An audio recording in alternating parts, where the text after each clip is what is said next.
Chapter 1. Oliver's Early Life.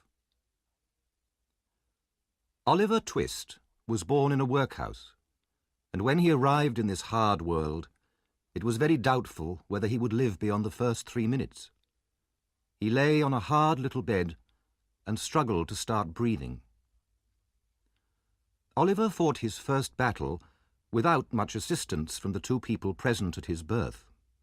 One was an old woman, who was nearly always drunk, and the other was a busy local doctor, who was not paid enough to be very interested in Oliver's survival. After all, death was a common event in the workhouse, where only the poor and homeless lived. However, Oliver managed to draw his first breath, and then announced his arrival to the rest of the workhouse by crying loudly. His mother raised her pale young face from the pillow and whispered, "Let me see the child and die." The doctor turned away from the fire, where he had been warming his hands.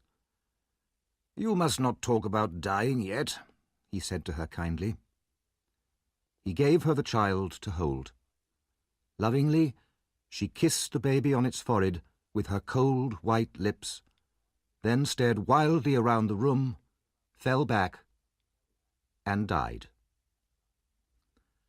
"Poor dear," said the nurse, hurriedly putting a green glass bottle back in the pocket of her long skirt.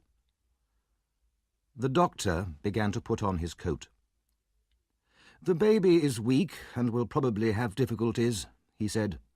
"If so, give it a little milk to keep it quiet." Then he looked at the dead woman. "The mother was a good-looking girl. Where did she come from?" "She was brought here last night," replied the old woman. "She was found lying in the street. She'd walked some distance, judging by her shoes, which were worn to pieces. Where she came from, where she was going to, or what her name was, nobody knows." The doctor lifted the girl's left hand. "The old story," he said sadly, shaking his head. "No wedding ring, I see. Ah, good night." And so Oliver was left with only the drunken nurse. Without clothes, under his first blanket, he could have been the child of a king or a beggar. But when the woman dressed him later in rough cotton clothes, yellow with age, he looked exactly what he was, an orphan in a workhouse, ready for a life of misery, hunger, and neglect. Oliver cried loudly. If he could have known that he was a workhouse orphan, perhaps he would have cried even more loudly. There was no one to look after the baby in the workhouse, so Oliver was sent to a special baby farm nearby. There, he and 30 other children rolled around the floor all day without the inconvenience of too much food or too much clothing. Mrs. Mann, the old woman who looked after them, was very experienced. She knew what was good for children, and a full stomach was very dangerous to their health. She also knew what was good for herself, so she kept for her own use the money that she was given for the children's food. The board responsible for the orphans sometimes checked on the health of the children, but they always sent the beadle, a kind of local policeman, to announce their visit the day before. So whenever the board arrived, of course, the children were always neat and clean. This was the way Oliver was brought up. Consequently, at the age of 9, he was a pale, thin child and short for his age. But despite frequent beatings by Mrs. Mann, his spirit was strong, which was probably the reason why he managed to reach the age of 9 at all. On Oliver's 9th birthday, Mr. Bumble the Beadle came to the house to see Mrs. Mann. Through the front window, Mrs. Mann saw him at the gate and turned quickly to the girl who worked with her. "Quick, take Oliver and those others upstairs to be washed," she said. Then she ran out to unlock the gate. It was always kept locked to prevent official visitors walking in unexpectedly. "I have business to talk about," Mr. Bumble told Mrs. Mann as he entered the house.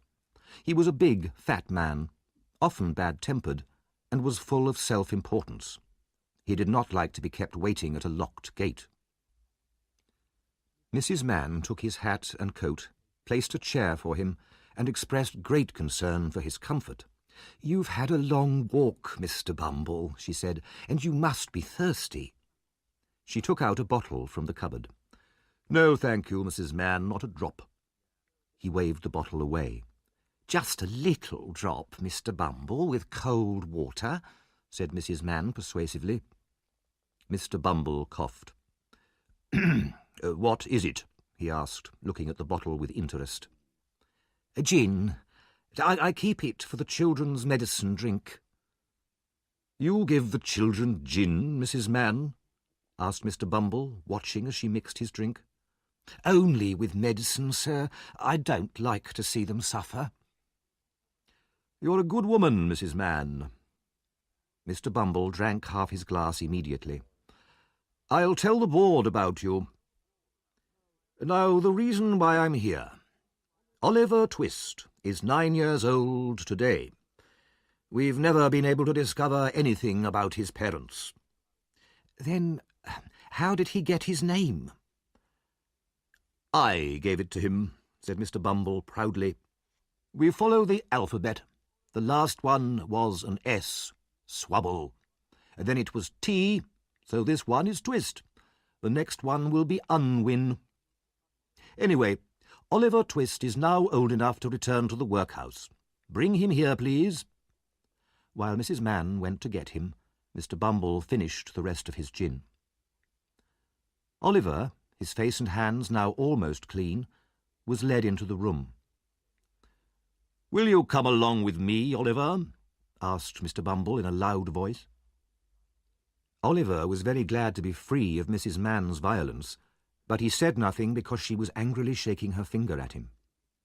However, as the gate closed behind Oliver, he burst into tears. He was leaving behind the other children, the only friends he had, and he realized at that moment how lonely he was in the world.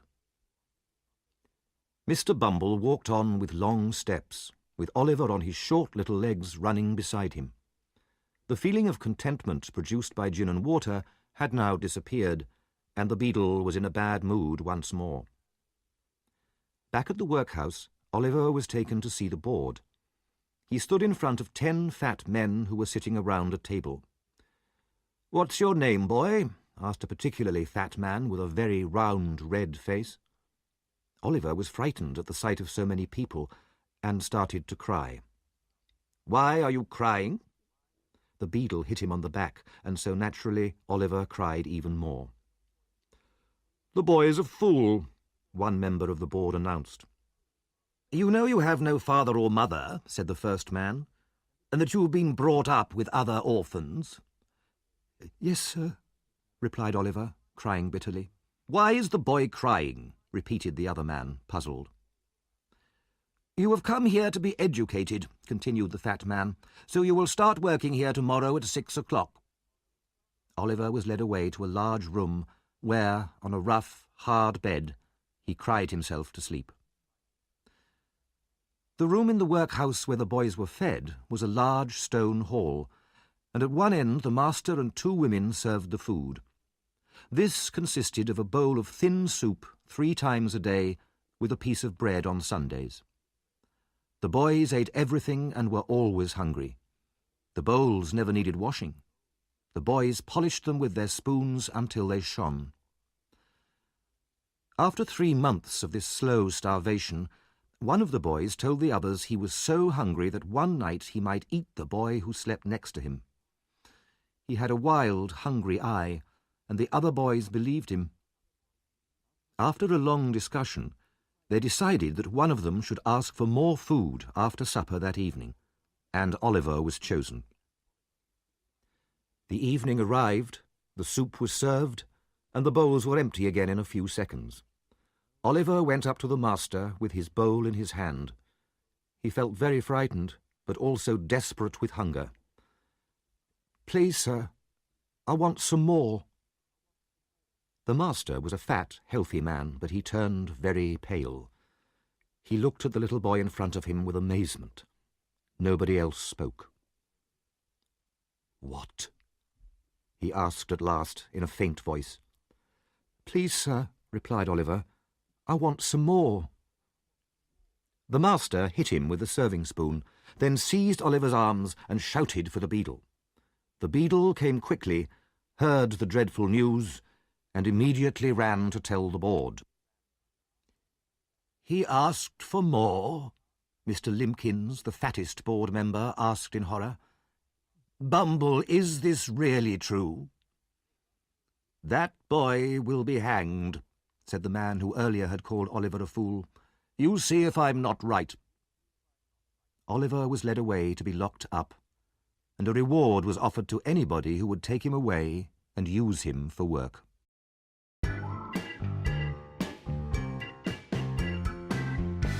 Chapter 2. Oliver's First Job. Oliver stayed a prisoner alone in the dark room for a week. He cried bitterly all day, and when the long night came, he spread his little hands over his eyes to shut out the darkness, and tried to sleep.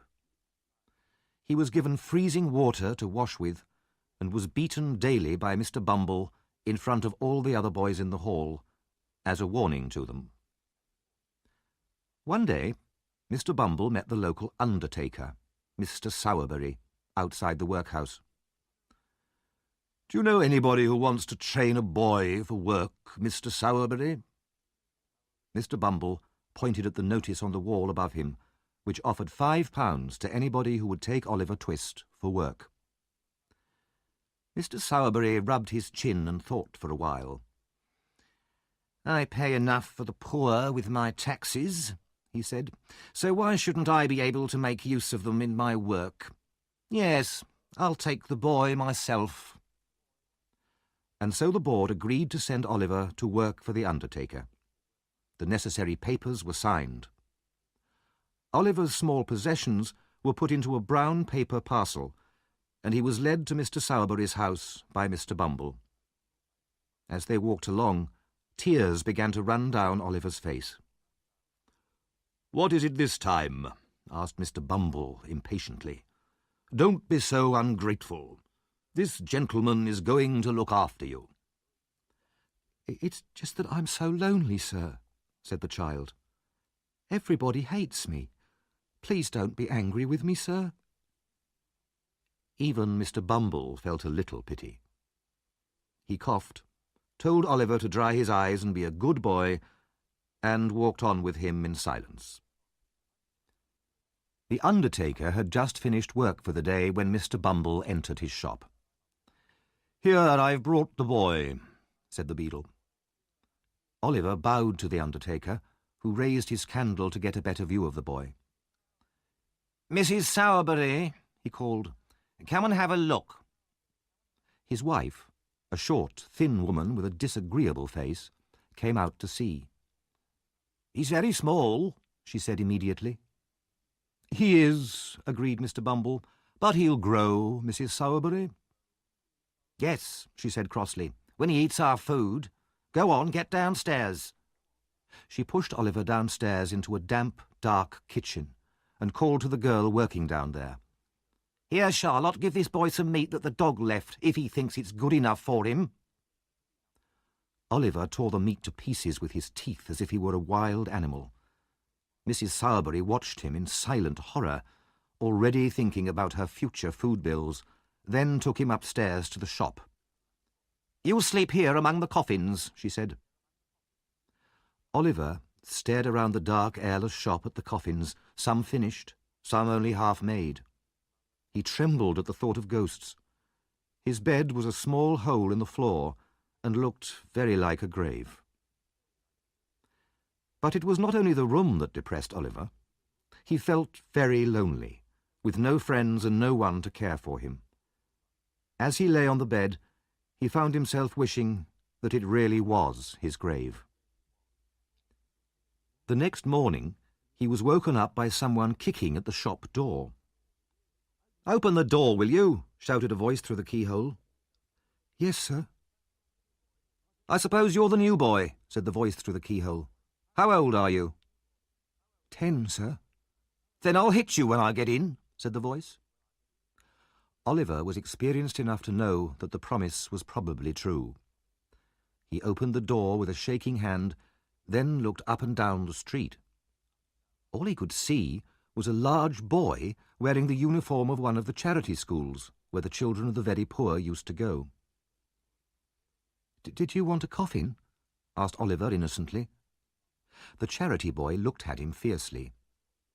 "You'll be needing a coffin soon, workhouse, if you make jokes like that. I'm Mr. Noah Claypole, and you're working under me. Now hurry up and open the curtains."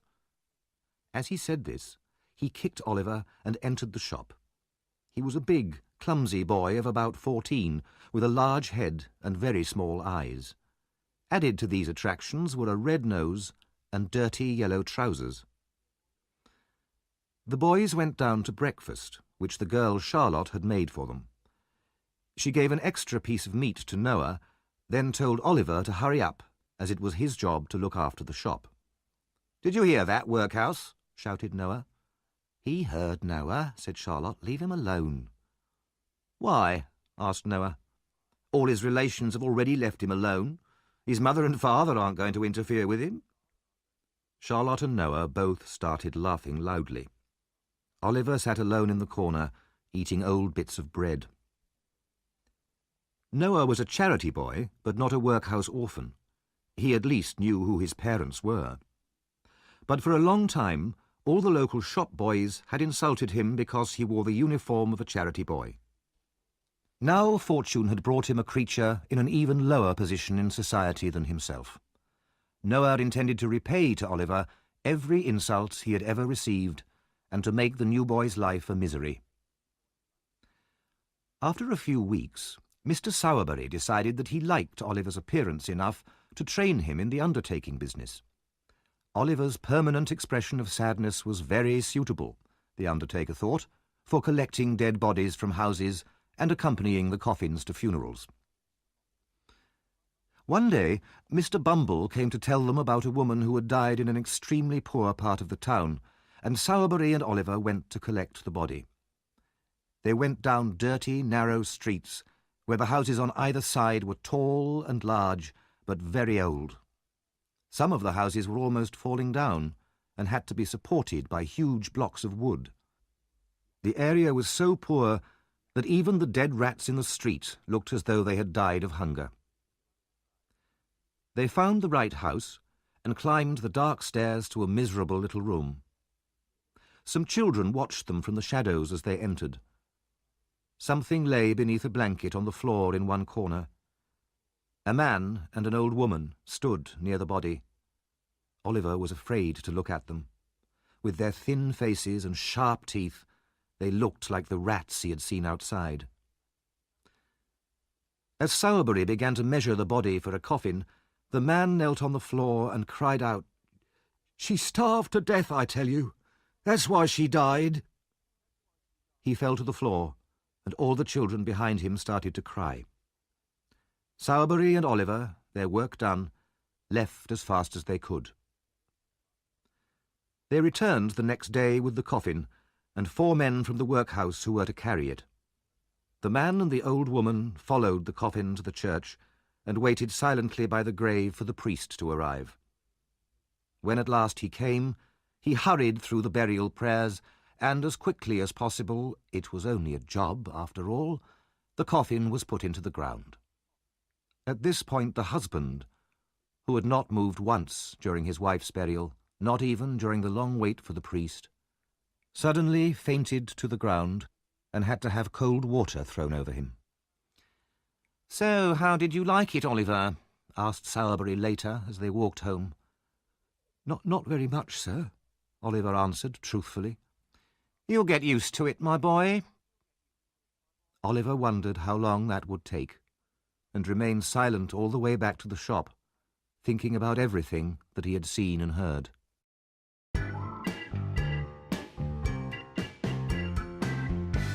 Chapter 3.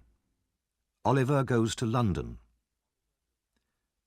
Oliver was now officially an undertaker's assistant. It was a good, sickly time of year, and coffins were selling well. Oliver gained a lot of experience in a short time, and was interested to see how brave some people were after a death in the family. During funerals for some rich people, for example, he saw that the people who had cried the loudest in church usually recovered the fastest afterwards. He noticed how in other wealthy families the wife or the husband often seemed quite cheerful and calm despite the recent death, just as if nothing had happened. Oliver was very surprised to see all this, and greatly admired them for controlling their sadness so well. He was treated badly by most of the people around him. Noah was jealous because Oliver went out to burials while he was left back in the shop, so he treated him even worse than before. Charlotte treated him badly because Noah did, and Mrs. Sowerberry was his enemy because Mr. Sowerberry was supposed to be his friend. One day something happened which might seem unimportant, but which had a great effect on Oliver's future. Noah was in a particularly bad mood one dinner time, and so he tried to make Oliver cry by hitting him, pulling his hair, and calling him horrible names. This was all unsuccessful, so he tried personal insults. "Workhouse, how's your mother?" he asked. "She's dead," replied Oliver, his face going red with emotion. Noah hoped that Oliver was going to cry, so he continued, "What did she die of, Workhouse?" "Of a broken heart, I was told," and a tear rolled down Oliver's cheek. "Why are you crying, Workhouse?" Oliver remained silent, and Noah grew braver. "You know, I feel very sorry for you, Workhouse, but the truth is, your mother was a wicked woman." Oliver seemed suddenly to wake up. "What did you say?" "She was so bad it was lucky she died, or she would have ended up in prison or hung." His face bright red with anger, Oliver jumped up, seized Noah's throat, and shook the older boy so violently that his teeth nearly fell out. Then he hit him with all his strength and knocked him to the ground. "He'll murder me!" screamed Noah. "Charlotte, help! Oliver's gone mad!" Charlotte and Mrs. Sowerberry ran in and screamed in horror. They took hold of Oliver and began to beat him. Then Noah got up and started to kick him from behind. When they were all tired, they forced Oliver, who was still fighting and shouting, into the cellar and locked it. Mrs. Sowerberry sat down, breathing heavily. "He's like a wild animal," she said. "We could all have been murdered in our beds." "I hope Mr. Sowerberry doesn't take any more of these dreadful creatures from the workhouse," said Charlotte. "Poor Noah was nearly killed." Mrs. Sowerberry looked at Noah sympathetically. Noah, who was twice Oliver's size, pretended to rub tears from his eyes. "What shall we do?" cried Mrs. Sowerberry. "He'll kick that door down in 10 minutes. They could hear Oliver banging and kicking at the cellar door. "Noah, run and get Mr. Bumble." So Noah ran through the streets as quickly as he could to fetch the beadle. When he reached the workhouse, he waited for a minute to make sure his face was suitably tearful and frightened. As soon as Mr. Bumble came out, Noah cried, Mr. Bumble, it's Oliver Twist, sir. He's become violent. He tried to murder me, sir, and Charlotte and Mrs. Sowerberry as well." Mr. Bumble was shocked and angry. "Did he? I'll come up there immediately and beat him with my stick."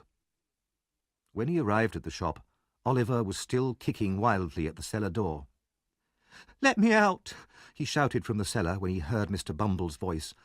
"I'm not afraid of you." Mr. Bumble stopped for a moment, amazed and even rather frightened by this change in Oliver. Then he said to Mrs. Sowerberry, "It's the meat that's caused this, you know." "What?" "Meat, madam. You fed him too well here. Back in the workhouse this would never have happened." "I knew I was too generous to him," said Mrs. Sowerberry, raising her eyes to the ceiling. At that moment, Mr. Sowerberry returned, and hearing what had happened, according to the ladies, he beat Oliver so hard that even Mr. Bumble and Mrs. Sowerberry were satisfied. Mr. Sowerberry was not a cruel man, but he had no choice. He knew that if he didn't punish Oliver, his wife would never forgive him. That night, alone in the room with the coffins, Oliver cried bitter, lonely tears. He did not sleep, and very early in the morning, before anyone was awake, he quietly unlocked the shop door and left the house. He ran up the street and through the town as far as the main road, where he saw a sign that told him it was just 70 miles from there to London. The name London gave the boy an idea. That huge place. Nobody, not even Mr. Bumble, could ever find him there. He had heard old men in the workhouse say it was a good place for brave boys, and that there was always work there for those that wanted it. It would be the best place for him. He jumped to his feet and walked forward again. But after only 4 miles, he began to realize just how far he would have to walk. He stopped to think about it. He had a piece of bread, a rough shirt, 2 pairs of socks, and a penny. But he could not see how these would help him to get to London any faster, so he continued walking. He walked 20 miles that day. The only thing he had to eat was his piece of bread and some water which he begged from houses near the road. He slept the first night in a field, feeling lonely, tired, cold, and hungry. He was even hungrier the next morning when he woke up, and he had to buy some more bread with his penny. That day he walked only 12 miles. His legs were so weak that they shook beneath him. The next day he tried to beg for money, but large signs in some villages warned him that anyone caught begging would be sent to prison. Travellers on the road refused to give him money. They said he was a lazy young dog and didn't deserve anything. Farmers threatened to send their dogs after him. When he waited outside pubs, the pub owners chased him away because they thought he had come to steal something. Only 2 people were kind enough to feed him, an old woman and a gatekeeper on the road. If they had not given him some food, he surely would have died like his mother. Early on the 7th morning of his journey, Oliver finally reached the little town of Barnet, just outside London. Exhausted, he sat down at the side of the road. His feet were bleeding, and he was covered in dust. He was too tired even to beg. Then he noticed that a boy, who had passed him a few minutes before, had returned and was now looking at him carefully from the opposite side of the road. After a long time, the boy crossed the road and said to Oliver, "Hello, what's the matter then?" The boy was about Oliver's age, but was one of the strangest-looking people he had ever seen. He had a dirty, ordinary boy's face, but he behaved as if he were an adult. He was short for his age and had little, sharp, ugly eyes. His hat was stuck on top of his head, but it looked as though it would blow off at any minute. He wore a man's coat which reached almost down to his feet, with sleeves so long that his hands were completely covered. "I'm very tired and hungry," answered Oliver, almost crying. "I've been walking for a week." "A week? The magistrate's order, was it?"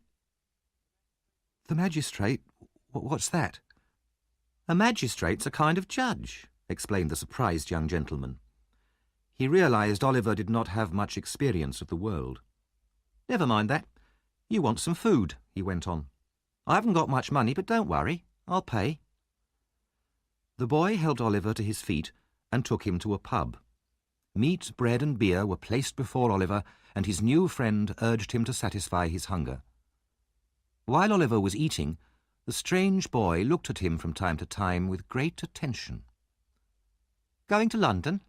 he asked him finally. "Yes." "Got anywhere to live?" "No." "Money?" "No." The strange boy whistled and put his arms into his pockets as far as the big coat sleeves would allow him. "I suppose you want to sleep somewhere tonight, don't you?" "I do," replied Oliver. "I haven't slept under a roof since I started my journey." "Well, don't worry. I've got to be in London tonight, and I know a very nice old gentleman there who'll let you live in his place and not even ask you for money." Oliver was deeply grateful for this offer of shelter, and talked for a long time with his new friend. His name was Jack Dawkins, but he was usually called the Artful Dodger. Artful because he was very clever at getting what he wanted, and Dodger because he was very good at not getting caught when he did something wrong. When he heard this, Oliver felt rather doubtful about having such a friend. However, he wanted first to meet the kind old gentleman in London who would help him. After that, he could decide whether to continue the friendship with the Artful Dodger.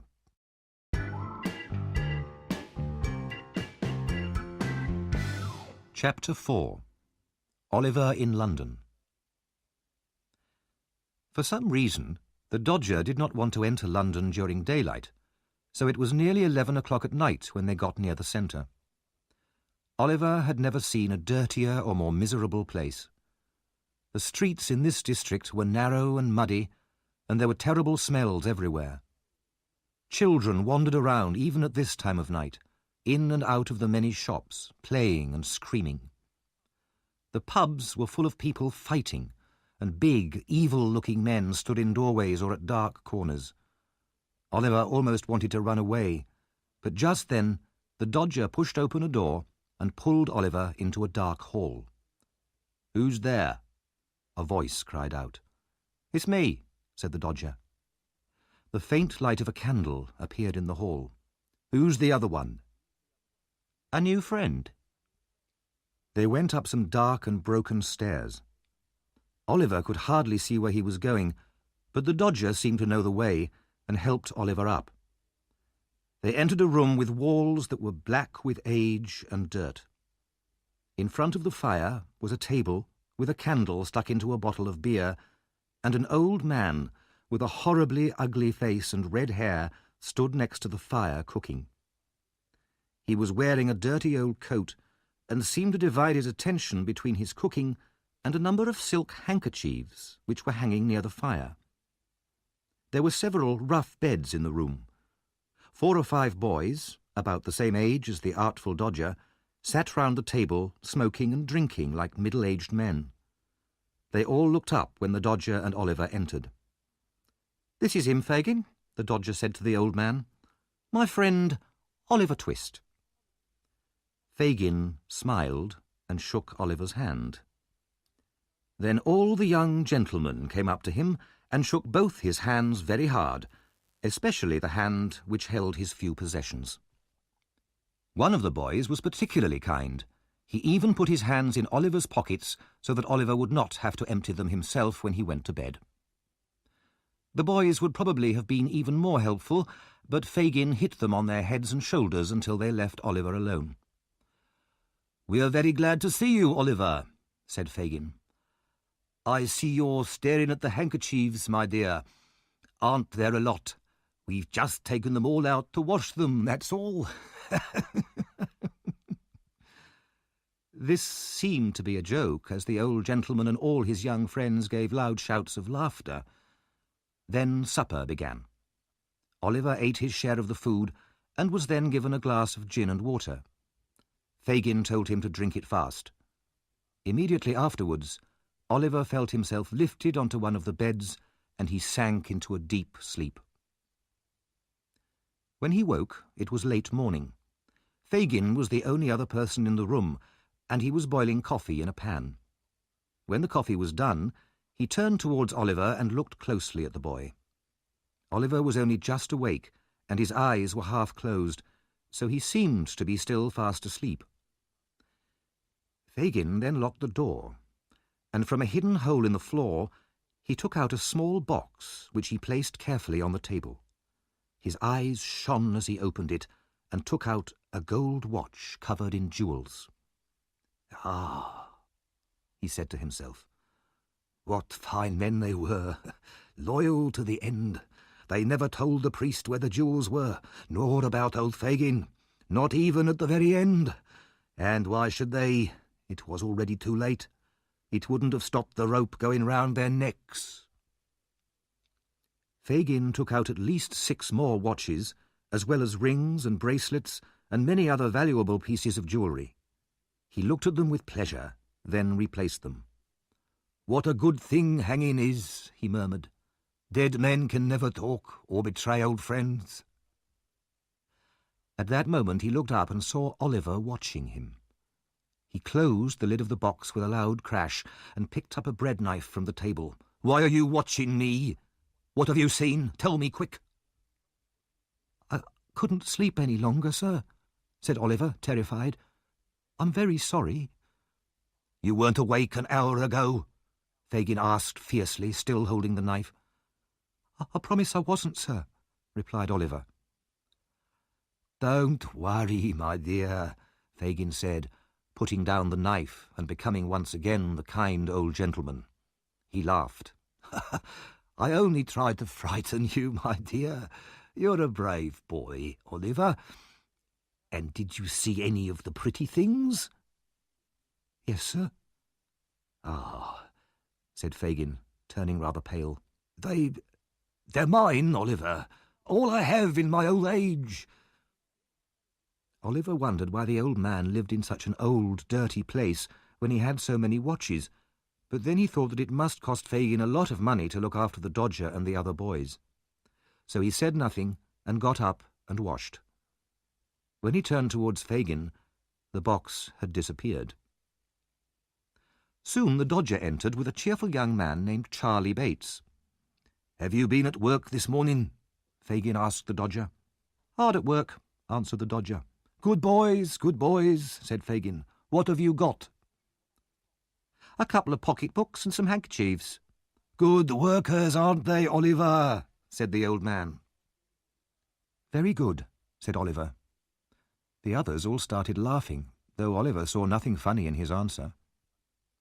Fagin inspected the handkerchiefs and told the two boys that they were extremely well made and that he was very pleased with their work. After breakfast they played a very strange game. The cheerful old man put a watch in his jacket pocket, with a guard chain round his neck and a notebook and a handkerchief in his trouser pocket. Then he went up and down the room, holding a walking stick, just like the old gentleman who walked in the streets. Sometimes he stopped at the fireplace, and sometimes at the door, pretending to stare with great interest into shop windows. He would then constantly look round, as if afraid of thieves, touching all his pockets in such a natural and funny way that Oliver laughed until the tears ran down his face. All the time, the two boys followed Fagin everywhere, and every time he turned round, they moved out of his sight so quickly that it was impossible to follow their movements. Finally, the Dodger bumped into him accidentally from behind, and at that moment both boys took from him very quickly his watch, guard chain, handkerchief, and notebook. If the old man felt a hand in any of his pockets, he cried out, and then the game began again. Later, the boys went out again to do some more work. When they had gone, Fagin turned to Oliver. "Take my advice, my dear," he said. "Make them your models, especially the Dodger. He'll be a great man himself, and will make you one too if you copy him. Is my handkerchief hanging out of my pocket, my dear?" "Yes, sir," said Oliver. "See if you can take it out without my feeling it, just as you saw them doing it when we were playing." Oliver held up the bottom of the pocket with one hand, as he had seen the Dodger hold it, and pulled the handkerchief lightly out of it with the other. "Has it gone?" asked Fagin. "Here it is, sir," said Oliver, showing it in his hand. "You're a clever boy, my dear," said the old gentleman, putting his hand on Oliver's head. "I've never seen a quicker boy. If you go on like this, you'll be the greatest man in London. Now come here, and I'll show you how to take the marks out of handkerchiefs." Oliver wondered what the connection was between playing at stealing from the old gentleman's pocket and becoming a great man, but he followed him quietly to the table and was soon deeply involved in his new study. Oliver remained in Fagin's room for many days, picking the marks and names out of the handkerchiefs and sometimes playing the same game as before. One evening, two young ladies came to visit, and a very cheerful party followed. Oliver thought they were very nice, friendly girls. The Dodger and Charlie Bates went out to work every day, but sometimes came home with no handkerchiefs, and Fagin would get very angry. Once he even knocked them both down the stairs and sent them to bed with no dinner because they had returned with nothing. At last, the morning came when Oliver was allowed to go out to work with the two other boys. There had been no handkerchiefs for him to work on for several days, and there was not very much to eat for dinner. The three boys set out, but they walked so slowly that Oliver thought they were not going to work at all. Then suddenly the Dodger stopped and put his finger to his lips. "What's the matter?" demanded Oliver. "Be quiet," replied the Dodger. "Do you see that old man outside the bookshop? He's the one." Oliver looked from the Dodger to Charlie Bates with great surprise and confusion, but he had been told not to ask questions. The two boys walked quickly and secretly across the road towards the old gentleman. Oliver followed behind them, watching in silent amazement. The old gentleman looked quite rich. He wore gold glasses, white trousers, and had an expensive walking stick under his arm. He had picked up a book and was standing there, reading it with great concentration, just as if he were in his own armchair at home. Oliver, his eyes wide with horror and alarm, watched as the Dodger put his hand in the old gentleman's pocket, took out a handkerchief and handed it to Charlie Bates. Then the two of them ran round the corner as fast as they could. Suddenly, the whole mystery of the handkerchiefs and the watches and the jewels and Fagin became clear. Oliver stood for a moment in terror, the blood rushing through him until he felt he was on fire. Then, confused and frightened, he started to run. At the same time, the old gentleman, putting his hand to his pocket and realizing his handkerchief was missing, turned round. He saw Oliver running away, so he naturally thought Oliver was the thief. With loud cries of "Stop, thief!" he ran after Oliver with the book still in his hand. The old gentleman was not the only one who started shouting. The Dodger and Charlie Bates, not wanting to attract attention to themselves by running down the street, had stopped round the first corner. When they realized what was happening, they also shouted, "Stop, thief!" and joined in the chase like good citizens. The cry of "Stop, thief!" always causes great excitement. Everybody in the street stopped what they were doing and began to shout themselves. Many joined in the chase with enthusiasm, and soon there was a big crowd running after Oliver. Finally they caught the exhausted boy. He fell down on the pavement, and the crowd gathered round him. "Is this the boy?" they asked the old gentleman. "Yes," he answered, leaning over Oliver, "but I'm afraid he's hurt himself." "I did that," said a huge young man proudly, "and I hurt my hand doing it." The old gentleman looked at him with an expression of dislike. Oliver lay on the ground, covered with mud and dust and bleeding from the mouth, and looked wildly at all the faces surrounding him.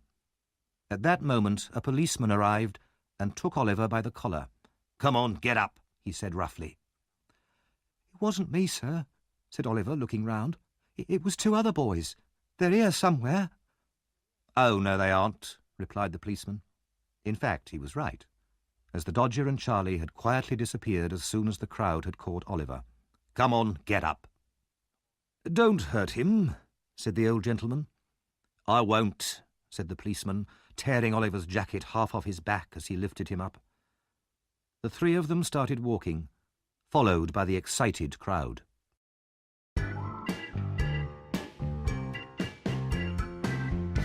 Chapter 5. Oliver's life changes. Oliver was taken to the nearest police station. The officer at the gate looked at the boy. "Another young thief, eh?" He turned to the old gentleman. "Are you the person who was robbed, sir?" "Yes, I am," replied the old gentleman, "but I'm not sure that this boy actually took the handkerchief. I don't really want to take him to court." "Too late. He must go before the magistrate now." Oliver was locked in a small stone cell which was disgustingly dirty and smelly. As the key turned in the lock, the old gentleman said to himself thoughtfully, "There's something in that boy's face. He could be innocent. Where have I seen someone like him before?" After thinking about this for a few minutes, he said, "No, it must be imagination." He sighed unhappily and began reading the book again. Some time later, the officer touched his shoulder and told him that the court was ready. A magistrate was a judge who dealt with small crimes in local courts, and the magistrate for this district was well known. His name was Mr. Fang, and he was a disagreeable, bad-tempered man. Today, he was in a particularly bad mood. He frowned angrily at the old gentleman and asked sharply, "Who are you?" "My name, sir, is Brownlow." "Officer, what is this man charged with?"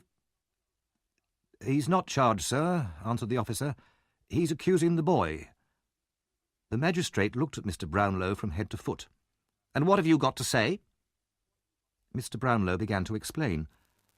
"I was standing outside a bookshop—" "Be quiet, sir," shouted Mr. Fang. "Policeman, now, you arrested the boy. What happened?" The policeman told the magistrate what he had heard and how he had searched Oliver afterwards and found nothing.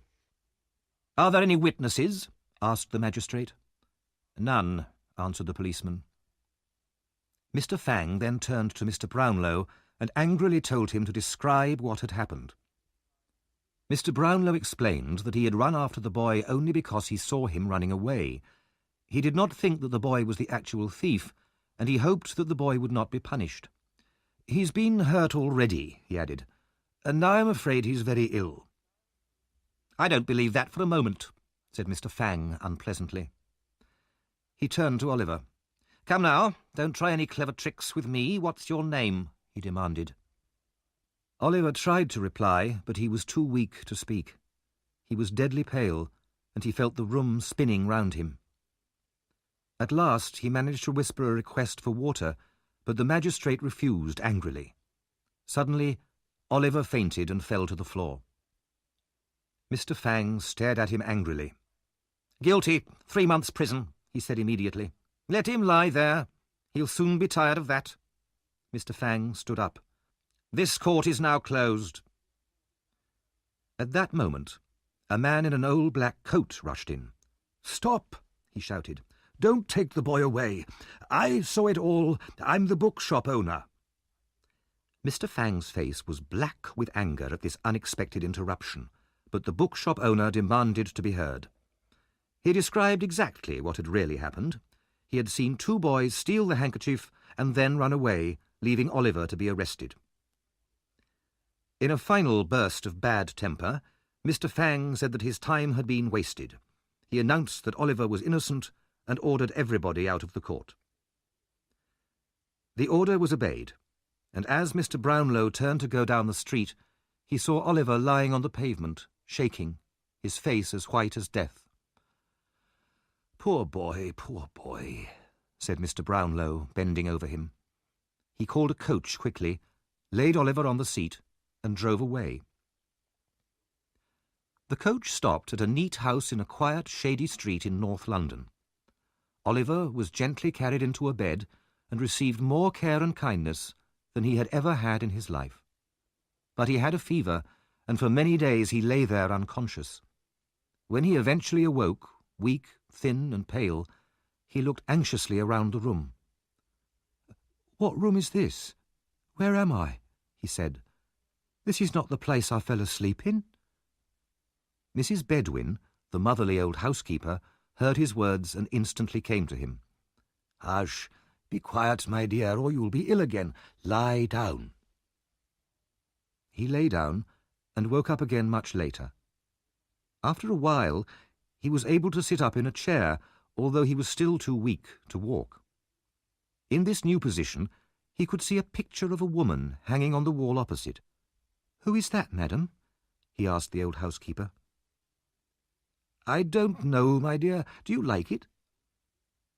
"The eyes look so sad, and they seem to be staring at me, as if the person was alive and wanted to speak to me but couldn't."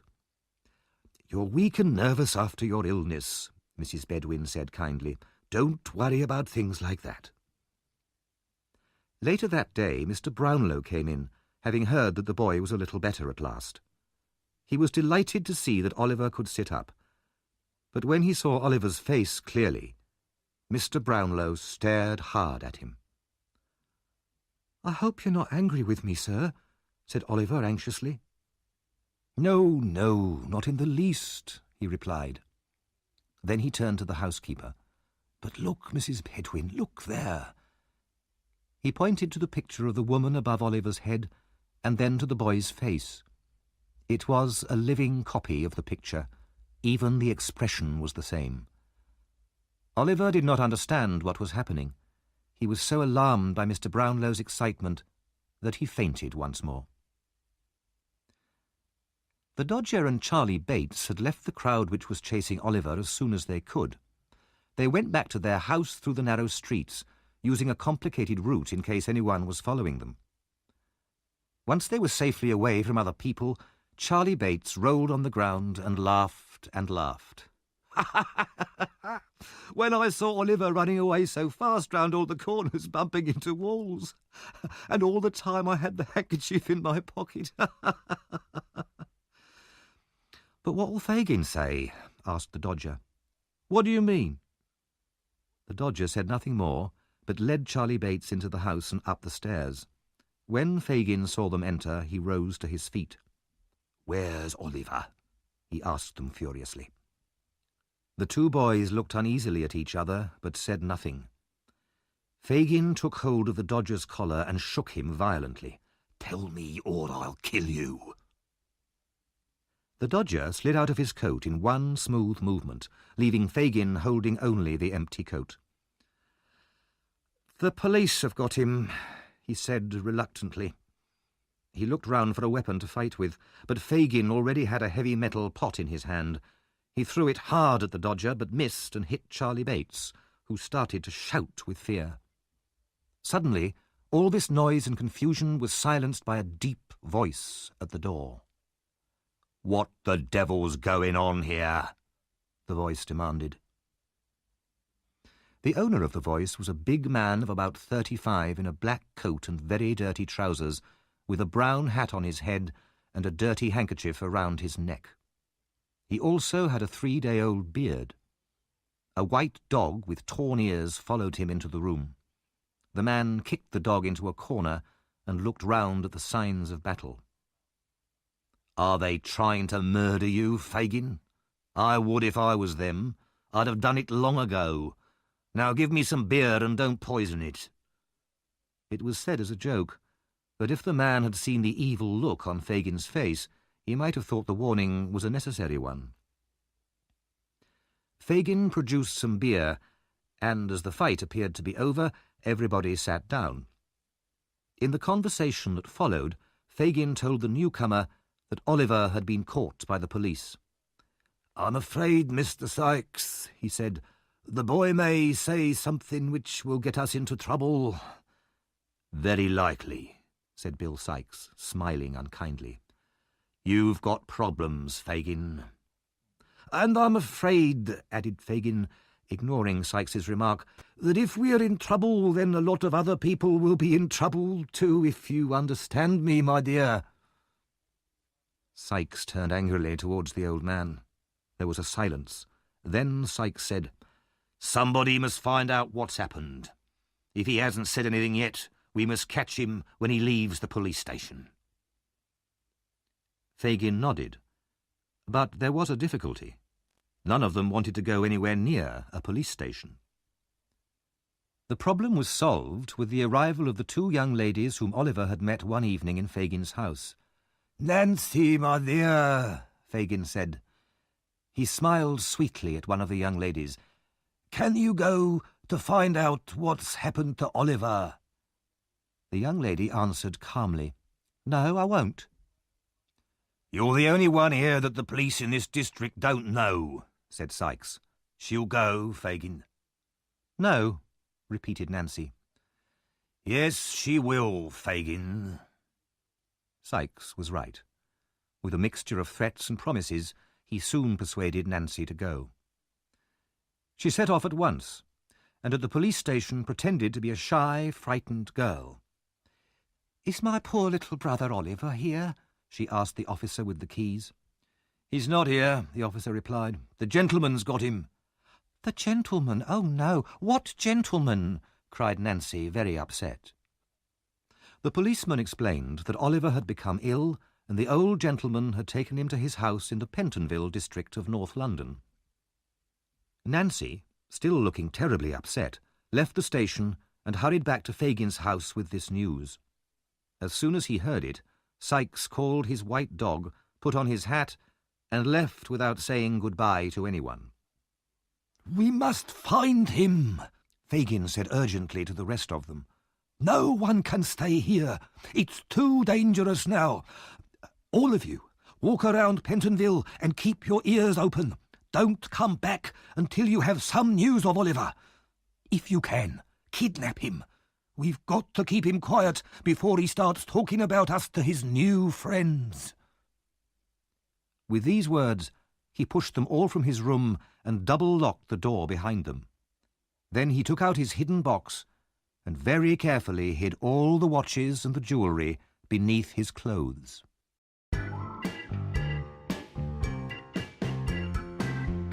Chapter 6. Oliver is found again. Oliver began to recover and slowly regain his strength. The picture that had caused Mr. Brownlow's excitement was taken down from the wall and was not mentioned again. Oliver was disappointed at the disappearance of the picture, since he liked the woman's face, but he had many other things to think about now. They were happy days while Oliver was getting better. He played cards with Mrs. Bedwin and listened to stories about her family. The days were all so quiet and relaxing after the hardships and poverty of his previous life. Mr. Brownlow bought him a new suit and new shoes, and Oliver's dirty old clothes were given away. One day, Mr. Brownlow asked him to come to his study for a little talk. Oliver went in and sat down. He looked at Mr. Brownlow's serious face in alarm. "Don't tell me you're going to send me away, sir, please," he exclaimed. "Let me stay here. I could help with the housework. Please, sir." "My dear child, don't be afraid," said Mr. Brownlow kindly. "I won't desert you. I believe that you're a good boy, not a common thief. You told me you're an orphan. That seems to be the truth. But I want to hear now the whole story of your life and how you came to be with the boys I saw you with that day."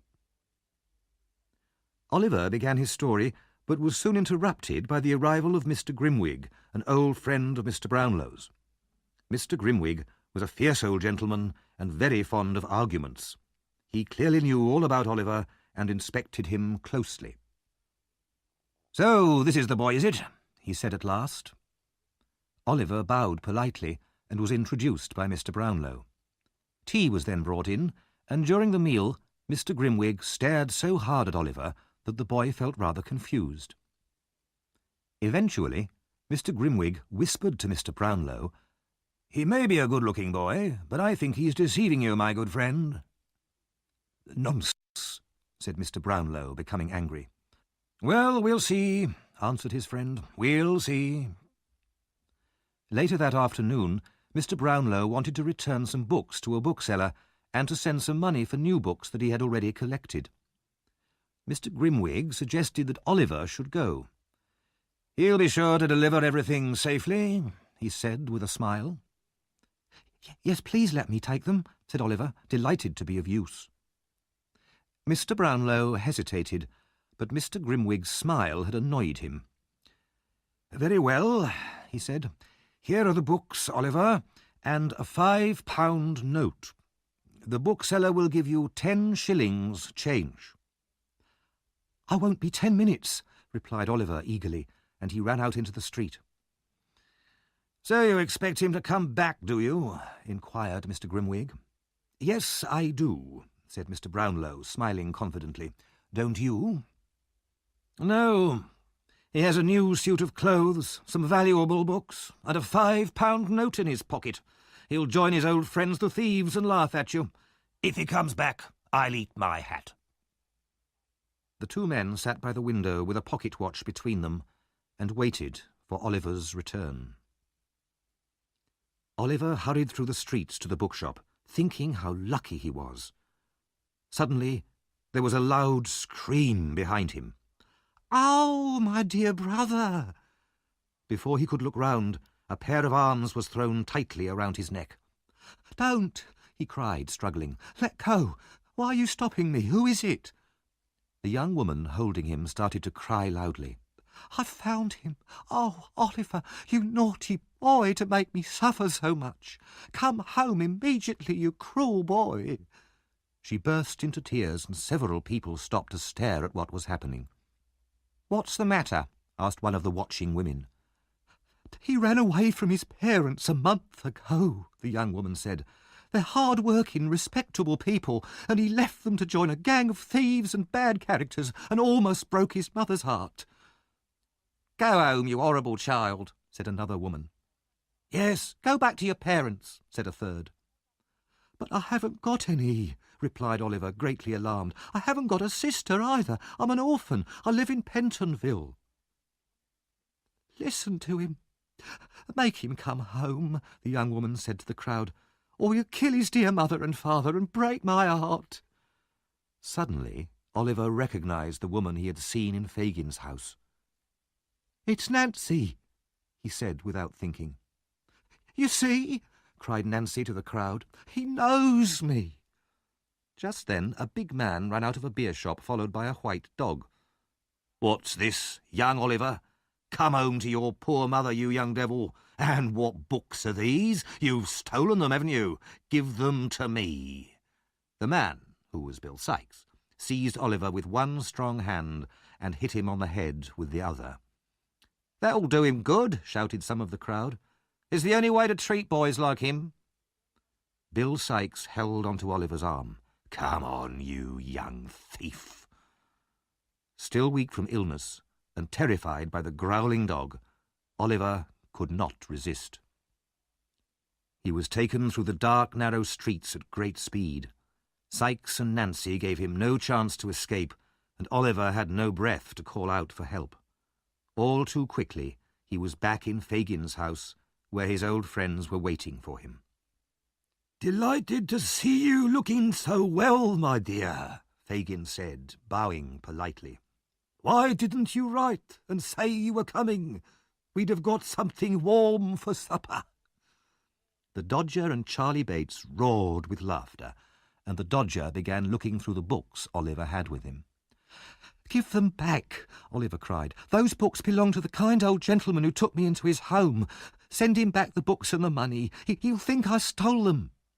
"You're right," laughed Fagin. "He will think that."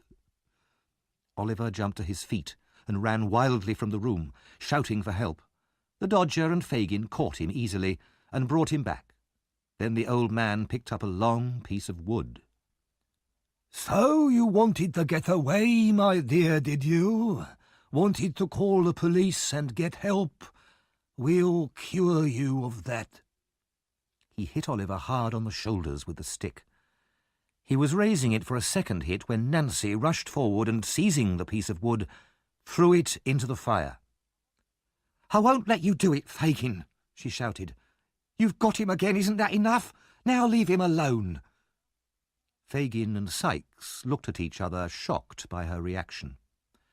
"You better keep quiet, my girl," growled Sikes. "No, I won't," cried the girl wildly. "Now you've got the boy, you'll turn him into a thief and a liar. Isn't that enough without killing him too?" She rushed at Fagin and would have hit him if Sikes had not held her arms so tightly that she couldn't move. She struggled wildly for a while, then, exhausted, she fainted. Sikes laid her down in the corner, as surprised as Fagin at her anger. "She can be really wild when she's angry," Sikes said. Fagin wiped his forehead. "That's the trouble with women," he said. "But she's a clever girl in her work." Then Charlie Bates and the Dodger took away Oliver's expensive new suit, gave him some old clothes, and locked him up in a dark room. Oliver felt tired and ill, and was soon fast asleep.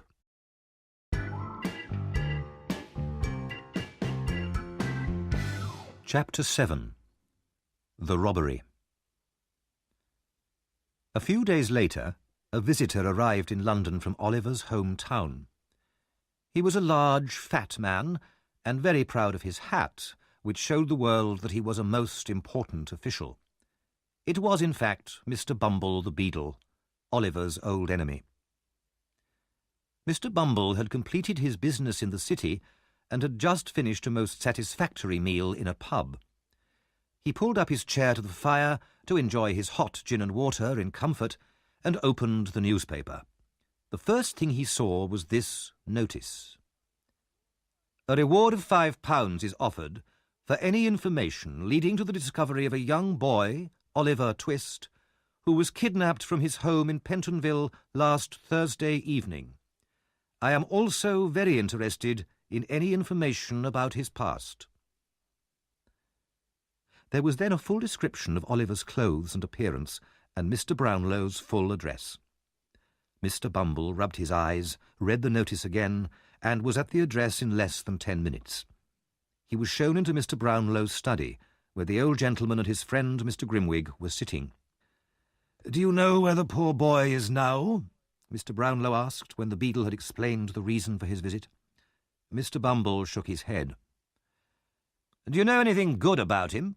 asked Mr. Grimwig, looking closely at Mr. Bumble's face.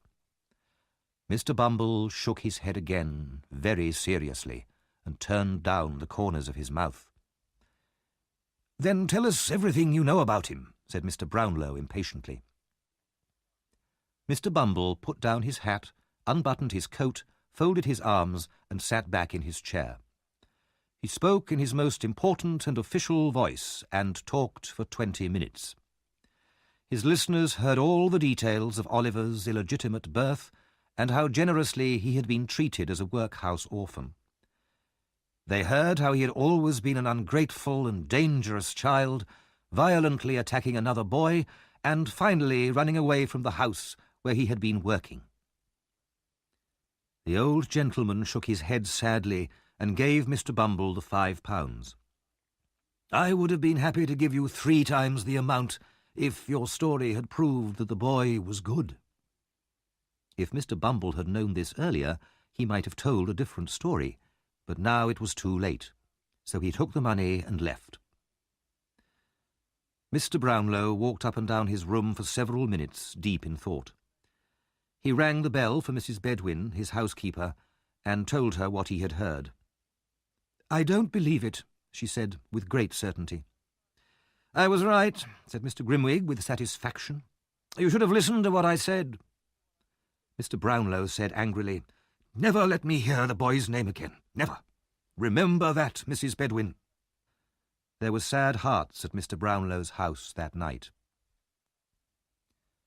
Meanwhile, in another part of London, Oliver remained a prisoner.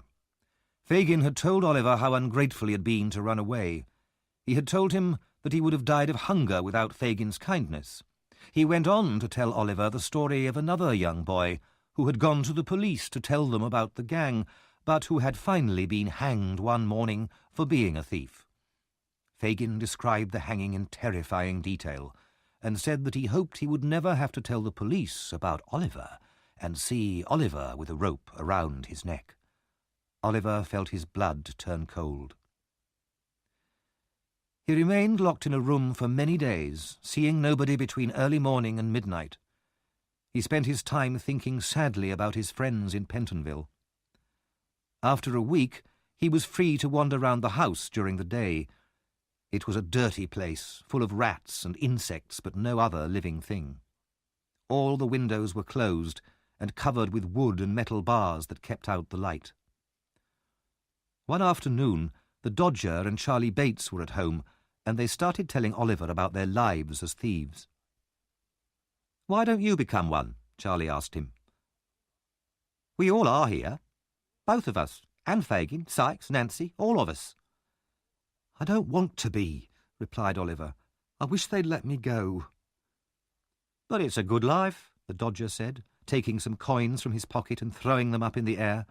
"What does it matter where the money comes from?" he said, laughing. "If you don't steal it, someone else will. You can be sure of that." Fagin entered at this point with 2 young men and joined in the conversation. One of the young men had just come out of prison, and there were many cheerful jokes about his very short haircut.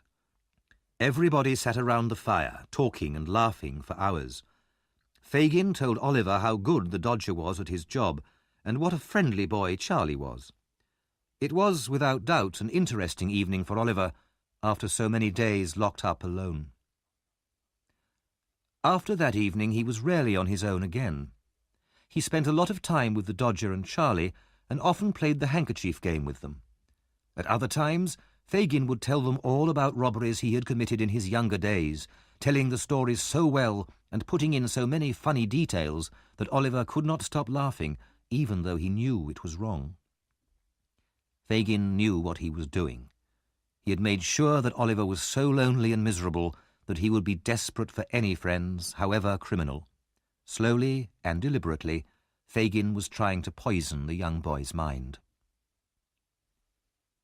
One damp, cold, windy night a few weeks later, Fagin put on his heavy coat and, with the collar pulled up high to hide his face, left his home.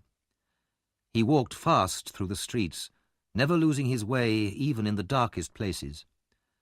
Finally, he reached an evil, narrow street lit only by a single lamp. He knocked on a door, said something quietly to the person who opened it, then walked upstairs.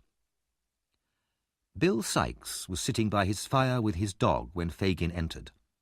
The room was a small, dark place with almost no furniture.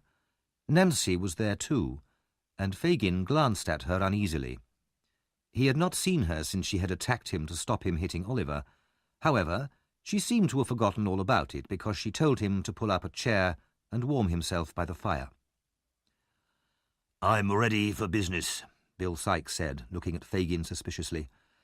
"Say what you have to say, Fagin." "It's about the robbery at Chertsey, Bill," answered Fagin. "Some lovely silver in that house down there." I know, Sikes said. "I was down there 2 nights ago to have a look at the house. But it's locked like a prison at night, all except one part." "Where's that?"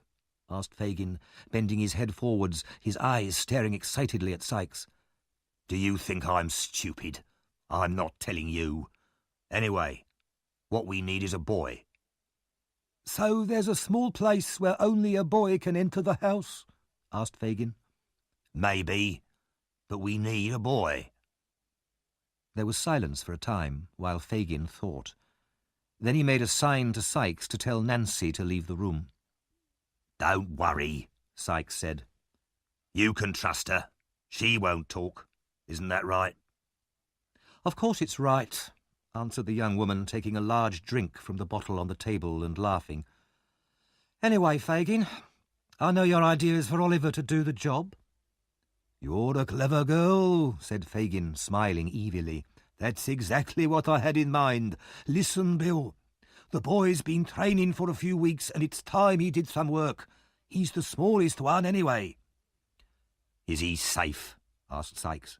"Because if he tries any tricks on me, I'll kill him." "He'll be ours for life if he feels he's one of us, and this job will make him feel like that," said Fagin eagerly. "The boy looks so innocent, he's perfect. And we've got to include him in some crime as soon as we can. Otherwise, if he escapes now, he can tell the police about us and stay free himself." So it was decided that Oliver would help Sikes with the robbery in 2 days' time. The plan was discussed in great detail and all the arrangements made. By then, Sikes was very drunk, and Fagin got up to leave.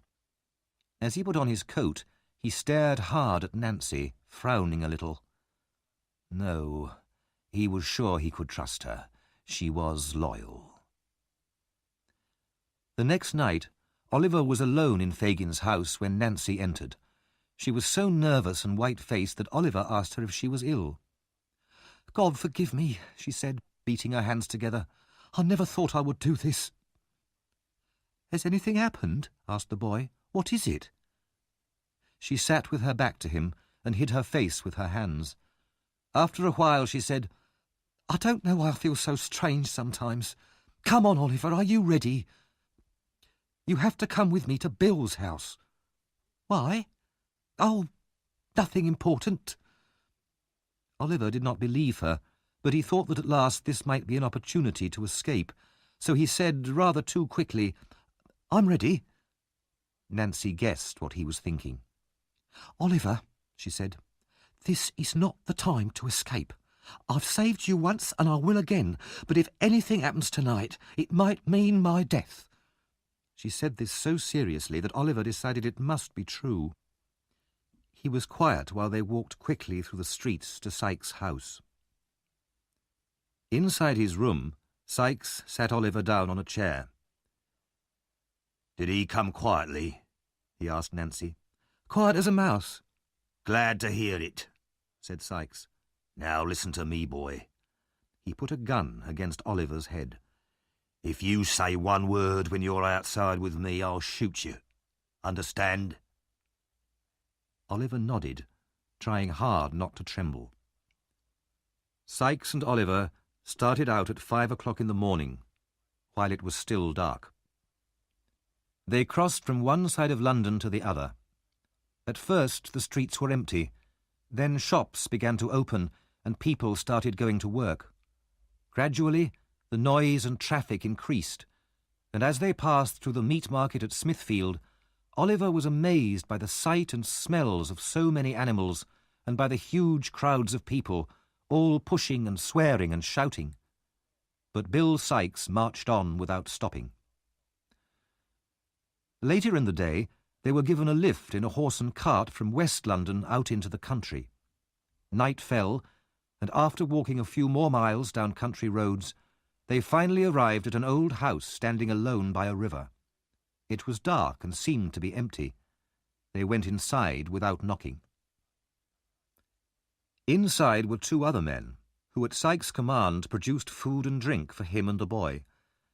Then Sykes told Oliver to get some sleep, as they would be going out again later that night.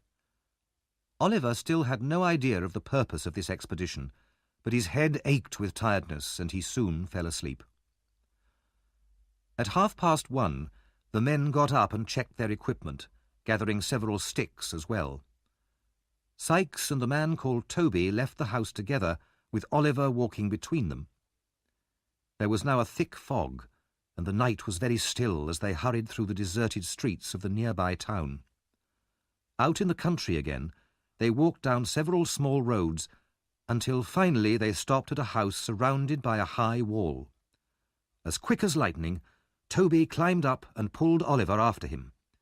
Inside the garden, they crept towards the house, and now, for the first time, Oliver realized in horror that the purpose of the expedition was robbery and maybe even murder.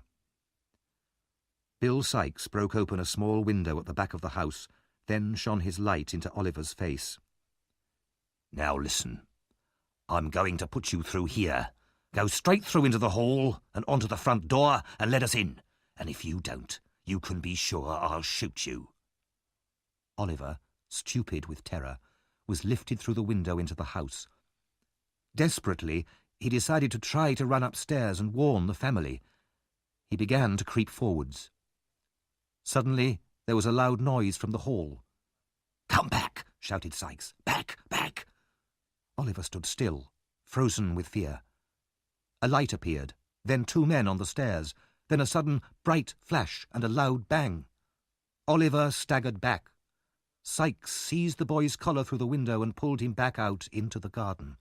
"They've hit him!" shouted Sykes. "He's bleeding!"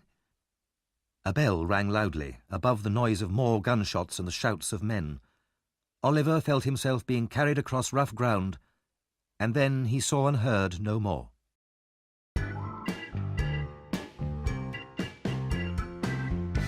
Chapter 8. After the Robbery. The night was bitterly cold. A sharp wind whipped the fallen snow up into the air and blew it into every hole and corner.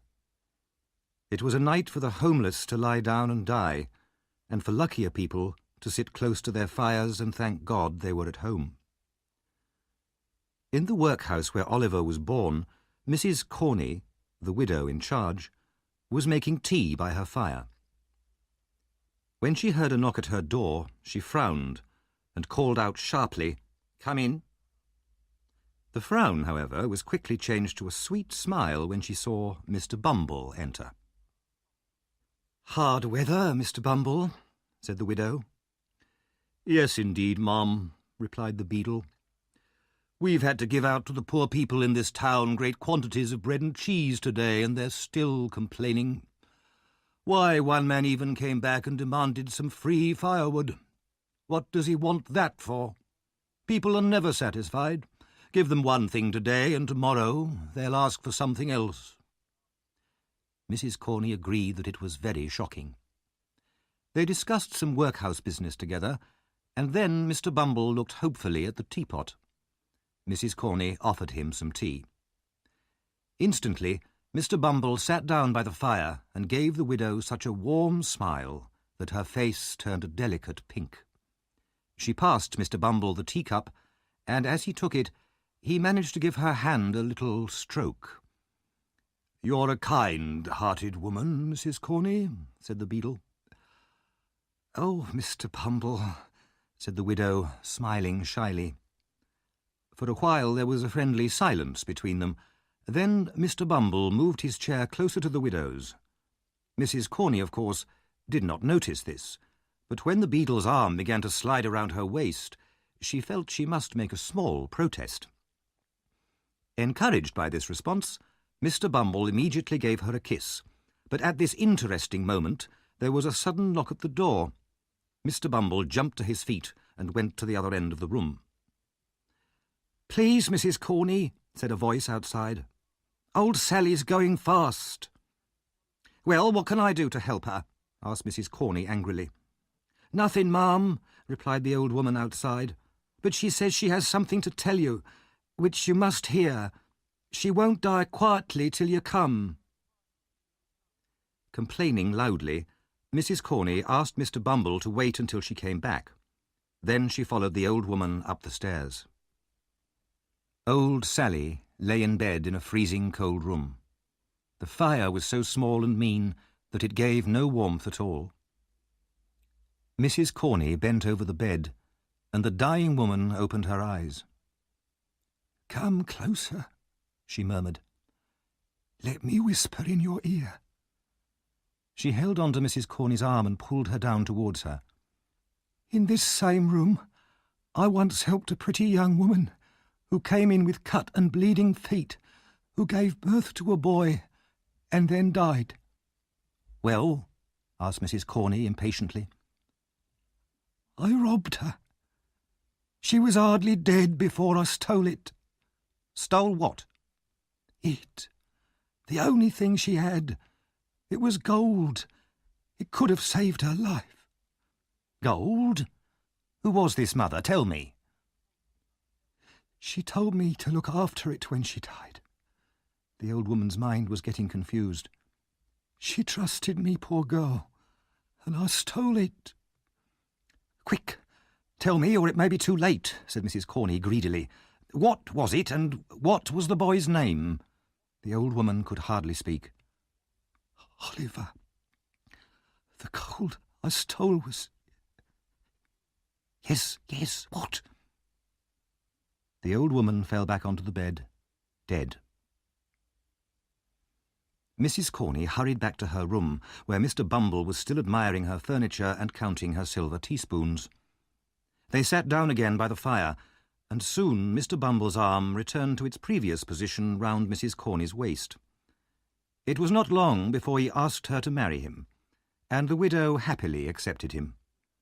While they drank to celebrate the arrangement, Mrs. Corney told Mr. Bumble about old Sally's death and the unknown gold object which she had stolen from the dead body of the young woman. After many expressions of undying love, Mr. Bumble finally left the room and returned home, with bright visions of his future. While these events were happening in the workhouse, the Artful Dodger and Charlie Bates were playing cards in Fagin's house. The Dodger, as usual, was winning easily. Somehow he always seemed to know exactly what cards the other players had in their hands. Suddenly there was a faint ring on the bell downstairs, and Toby came in, the man who had gone with Bill Sikes and Oliver to rob the house in Chertsey. Fagin jumped to his feet. "Where are they?" he screamed. "Sikes and the boy, where are they hiding?" "We failed," said the robber. "What happened?" "They fired and hit the boy. We ran away with Oliver between us, and they chased us with dogs." "And the boy? What about the boy?" gasped Fagin. "His head was hanging down and he was cold. We needed to go faster, so we left him in a field, alive or dead. That's all I know about him." Fagin did not wait to hear any more. He gave an angry scream, ran out of the house, and hurried through the streets until he reached Bill Sikes' house. As he climbed the stairs, he thought, "Well, Nancy, if there's anything going on here, I'll find out about it, however clever you are." Nancy was alone upstairs in her room, her head on the table. "She's been drinking again," thought Fagin. As he closed the door, she woke up. He told her what had happened during the robbery. She said nothing, and her head returned to the table. "And where do you think the boy is now, my dear?" Fagin asked her, trying hard to see her face. "Poor little child, left alone like that." Nancy looked up. "I hope the child's dead. Then he'd be happier than any of us." "What?" said Fagin in amazement. "It's better like that. The sight of the boy turns me against myself and all of you." "You're drunk." Fagin suddenly lost his temper. "The boy's worth a fortune to me, and now a drunken gang has lost him. And if Sikes doesn't return that boy to me, dead or alive, I'll tell the police about him, and I'll get Sikes hanged. Just remember that." When Fagin left her, Nancy was already back in a drunken sleep, her head lying on the table once more. Fagin went out into the blackness of the night and walked home. He had reached the corner of his street and was searching in his pocket for his key when a dark figure came out of the shadows and crossed the road towards him. "I've been waiting here for 2 hours, Fagin," said the stranger. "Where have you been?" "On your business, my dear," said Fagin, glancing at him uneasily. "We'd better talk inside." The door closed behind them, and they crept quietly up to the top floor in order not to wake the sleeping boys downstairs. They sat in a dark room, the only light coming from a candle burning in the passage outside. The stranger's name was Monks, and he was in an evil mood. He listened to Fagin for a while, frowning heavily. "It was badly planned," he said angrily. "Couldn't you have made the boy into an ordinary thief and then got him arrested and sent out of the country for the rest of his life?" "But he isn't like the other boys here," Fagin said. "I had nothing to frighten him with. Anyway, I've already helped you. After he was caught by the police stealing from the bookshop, I got Nancy to get him back, and then she felt sorry for him." "Killer," Monks said impatiently. "We can't afford to do that kind of thing," said Fagin. "But I can turn the boy into an ordinary thief now, and then Nancy will harden her heart against him. I know how women are. But if he's already dead—" "That's not my fault," said Monks quickly. "I always said to you, do anything you want to him, but don't kill him. I wouldn't have been able to forget it if you had." Suddenly he jumped to his feet, staring at the wall opposite the door. "What's that?" he whispered, terrified. "What? Where?" cried Fagin. "The shadow. I saw the shadow of a woman pass along that wall." White-faced, they both ran from the room into the passage. The candle threw long shadows down the stairs, but there was no one there. They listened. Only silence filled the house. "It was your imagination," said Fagin softly. "I swear I saw it," replied Monks. They searched all the upstairs rooms. They were empty and as quiet as death. Monks grew calmer and eventually left the house at 1 o'clock in the morning. The chase down at Chertsey the previous night had not lasted long. There was a lot of noise of men shouting and dogs barking as the servants from the house pursued the robbers across the fields. But Sykes and Toby wasted no time. They dropped Oliver's unconscious body in a field and disappeared into the fog and the darkness in different directions. The three pursuers lost enthusiasm for the chase and agreed among themselves that it was much too dangerous to continue. They returned to the house, keeping close together and trying to look brave. Morning came, but Oliver still lay in the field as if dead. It began to rain heavily, and after a while Oliver opened his eyes. His left arm was covered in blood and hurting badly. He felt so weak he could hardly stand, but he knew that if he stayed where he was, he would die. Gasping with pain, he forced himself to his feet and with slow, shaky steps began to walk. He had no idea where he was going and moved forward mechanically as though in a dream. After a while his feet found a road, and he looked round and saw a house in the distance. He decided he would rather die near human beings than in a cold field, so he turned his steps towards the house.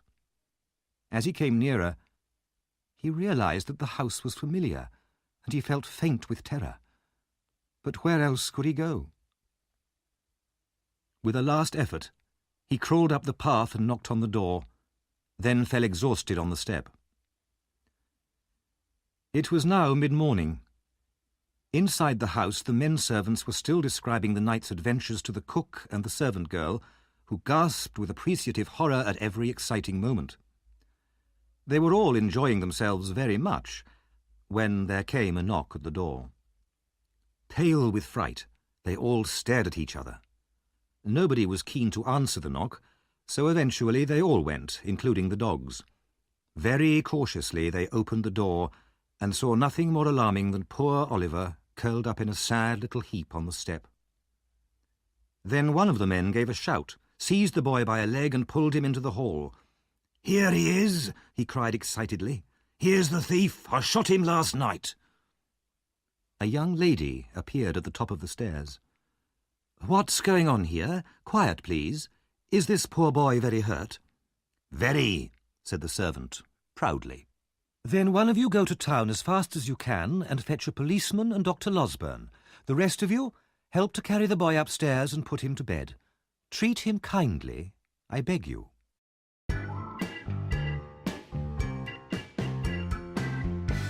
Chapter 9. Oliver starts another life. In a comfortable, pleasant sitting room, the two ladies of the house waited anxiously for the doctor and the police to arrive. The owner of the house, Mrs. Maylie, was an older woman, but her niece, Rose, was a girl of 17 whose quiet beauty and gentle charm won all hearts. As soon as the doctor arrived, he ran breathlessly into the house and burst into the room without knocking. He was clearly a good friend of the ladies. "I never heard of such a dreadful thing. You should both be dead of fright," he said to Mrs. Maylie. "In the silence of the night, too. Are you both all right? Why didn't you send for me at once?" "We are quite all right," said Rose, smiling. "But there's an injured boy upstairs whom Aunt wants you to see." Dr. Losberne went up to examine Oliver and was there for some time. He came down looking rather puzzled and asked the two ladies to see the boy with him. "I can promise you there's nothing very frightening about him," he said. Instead of the evil-looking robber they expected to see, the two ladies found only a pale, thin child lying peacefully asleep.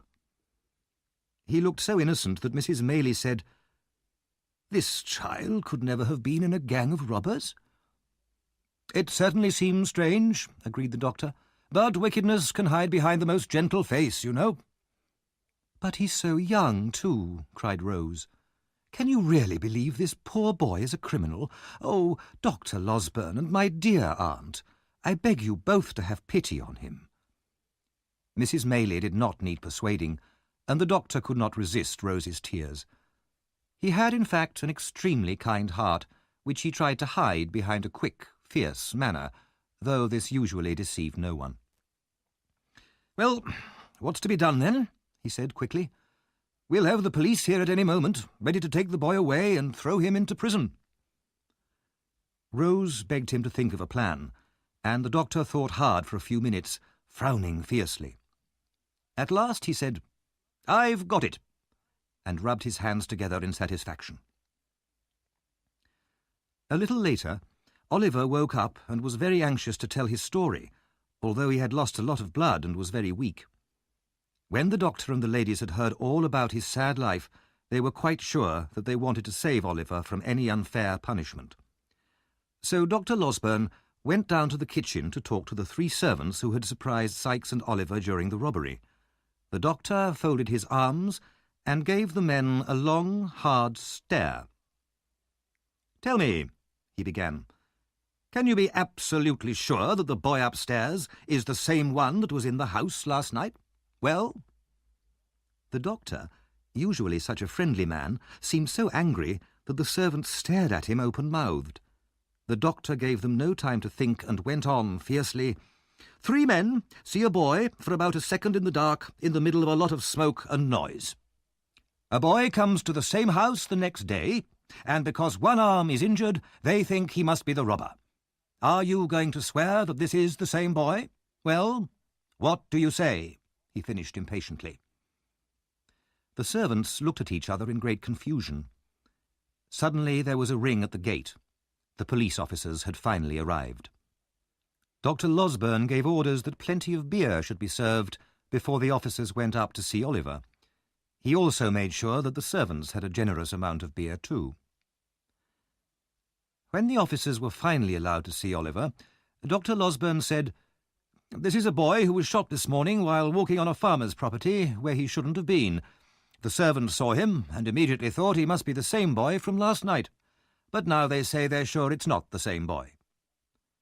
The servants were by now so confused by beer and excitement that they were not sure of anything at all. The robbers had certainly had a boy with them, they said, but whether this boy was the same boy, well, it seemed very doubtful. The police, too, had drunk quite a lot of beer by now, and before long they were very willing to believe that Oliver was not the robber of the night before. They had their own ideas about who committed all the robberies in the area, and Oliver was unknown to them. At last the police left, and Oliver was allowed to recover in the kind care of Mrs. Maylie, Rose, and Dr. Losberne. It was several weeks before he was well enough to get out of bed, but then he quickly grew stronger, and every day told his rescuers how grateful he was. One thing, however, caused him unhappiness. He wanted to find Mr. Brownlow, the kind old man who had looked after him in London. "Mr. Brownlow would be pleased to know how happy I am now," he said. So when Dr. Losberne offered to take Oliver to London to see Mr. Brownlow, the boy was very pleased. They set out by coach one fine morning, and when they arrived in London, they went straight to Mr. Brownlow's house. Oliver's heart beat with excitement as they stopped outside. But the house was empty. They were told by the people next door that Mr. Brownlow had moved to the West Indies 6 weeks before. Oliver was very disappointed. He had thought about Mr. Brownlow so much recently, and had always hoped to find him again. But now the kind old man had moved abroad, still believing Oliver was a lying thief, and he might hold this belief until the day he died. This was a bitter disappointment to Oliver, but his new friends were still as kind to him as ever. They left the house in Chertsey and moved to a quiet cottage in the country, taking Oliver with them. Spring came, and in the fresh air, away from the noise and smoke and trouble of the city, Oliver began a new life. He went for walks with Rose and Mrs. Maylie, or Rose read to him, and he worked hard at his lessons. He felt as if he had left behind forever the world of crime and hardship and poverty.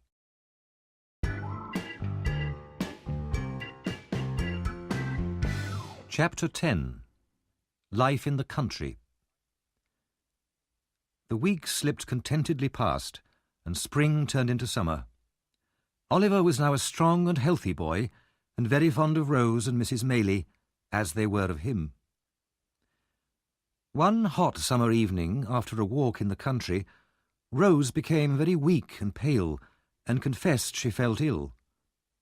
By the next morning she was in a dangerous fever, and Mrs. Maylie and Oliver were afraid she might die. Mrs. Maylie sent Oliver to the nearest town, 4 miles away, to post 2 express letters.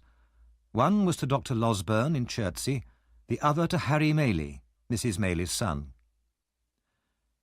Oliver, filled with anxiety, ran as fast as he could along the country roads and across the fields until, hot and exhausted, he reached the town. He posted the letters and turned to hurry home again. As he was running past a pub in the main street, he accidentally bumped into a tall man in black coming out. The man stared at Oliver. "What the devil's this?" he said, stepping back. I'm sorry, sir. I was in a hurry and didn't see you." The man murmured angrily to himself. "Who would have thought it? Curse him. I can't get away from him."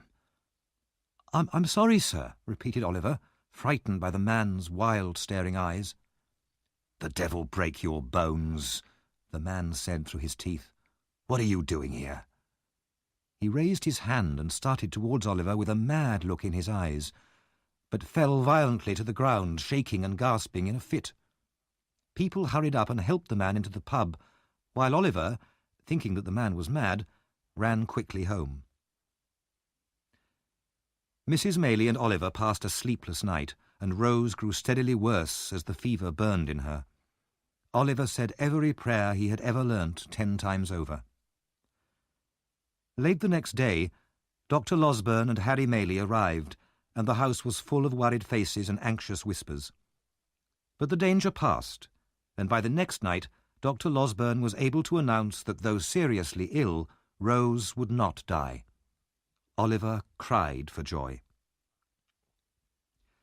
A day or 2 later, Mrs. Maylie talked privately to her son. Harry was a handsome young man of about 25, with a cheerful, honest face and friendly manners. He was clearly very fond of Rose. "I know that you want to marry Rose," Mrs. Maylie told her son, "and she is the nicest person I know. But I want you to remember one thing.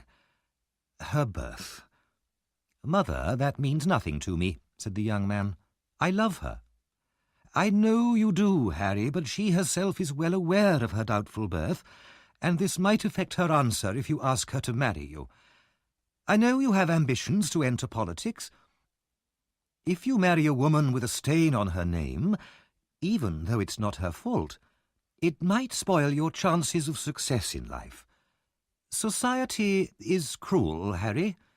People might use the knowledge of your wife's doubtful birth against you, and against your children too, and one day you might begin to regret your marriage." "Only a selfish man would do that, Mother," Harry answered impatiently. "No, I am quite determined. I have loved Rose for a long time, and nothing will ever change that." Mrs. Maylie sighed. "And she, I know, is very fond of you. But she herself may try to protect you and refuse an offer of marriage from you for your sake. Remember that, Harry. But now I must go back and sit with her." "Will you tell her how much I've worried about her?" asked Harry. "And how anxious I am to see her again?" "Of course I will," replied Mrs. Maylie. Some days after this conversation, Oliver was sitting in the room where he studied in the evenings. It was a warm night, and he'd been studying hard for some hours. He fell asleep at his desk and started dreaming. He dreamt that he was in Fagin's house again, and could see the old man sitting in his corner whispering to another man. "Yes, my dear," he heard Fagin say. "You are right. That's him." In Oliver's dream, the other man answered, "Of course it is. I told you I'd seen him. I'd recognise him anywhere. If I walked across his unmarked grave, I'd know it was him buried under the ground." He said this with such hatred that Oliver woke up from fear. In front of him, at the open window, so near he could almost touch them, were Fagin and the strange wild man he had bumped into outside the pub in the town. In a flash, they were gone. Oliver sat still, white with terror, for a second, then shouted loudly for help.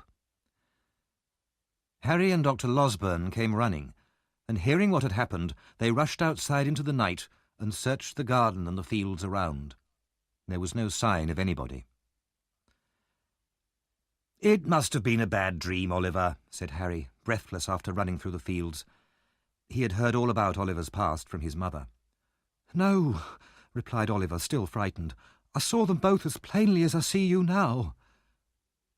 Nothing more was seen or heard of the two men, and after a few days the event was forgotten. Rose recovered rapidly and was soon able to go outside again. Harry Maylie waited a few days, then, as his mother had expected, he asked Rose to marry him, and as his mother had warned him, Rose refused. "Don't you love me?" he asked her, holding her hand. "I do," she whispered. "But please try to forget me. It would ruin your future as a politician if anybody found out about my birth. I could never forgive myself." Harry paused for a few minutes. "Tell me one thing, dear Rose.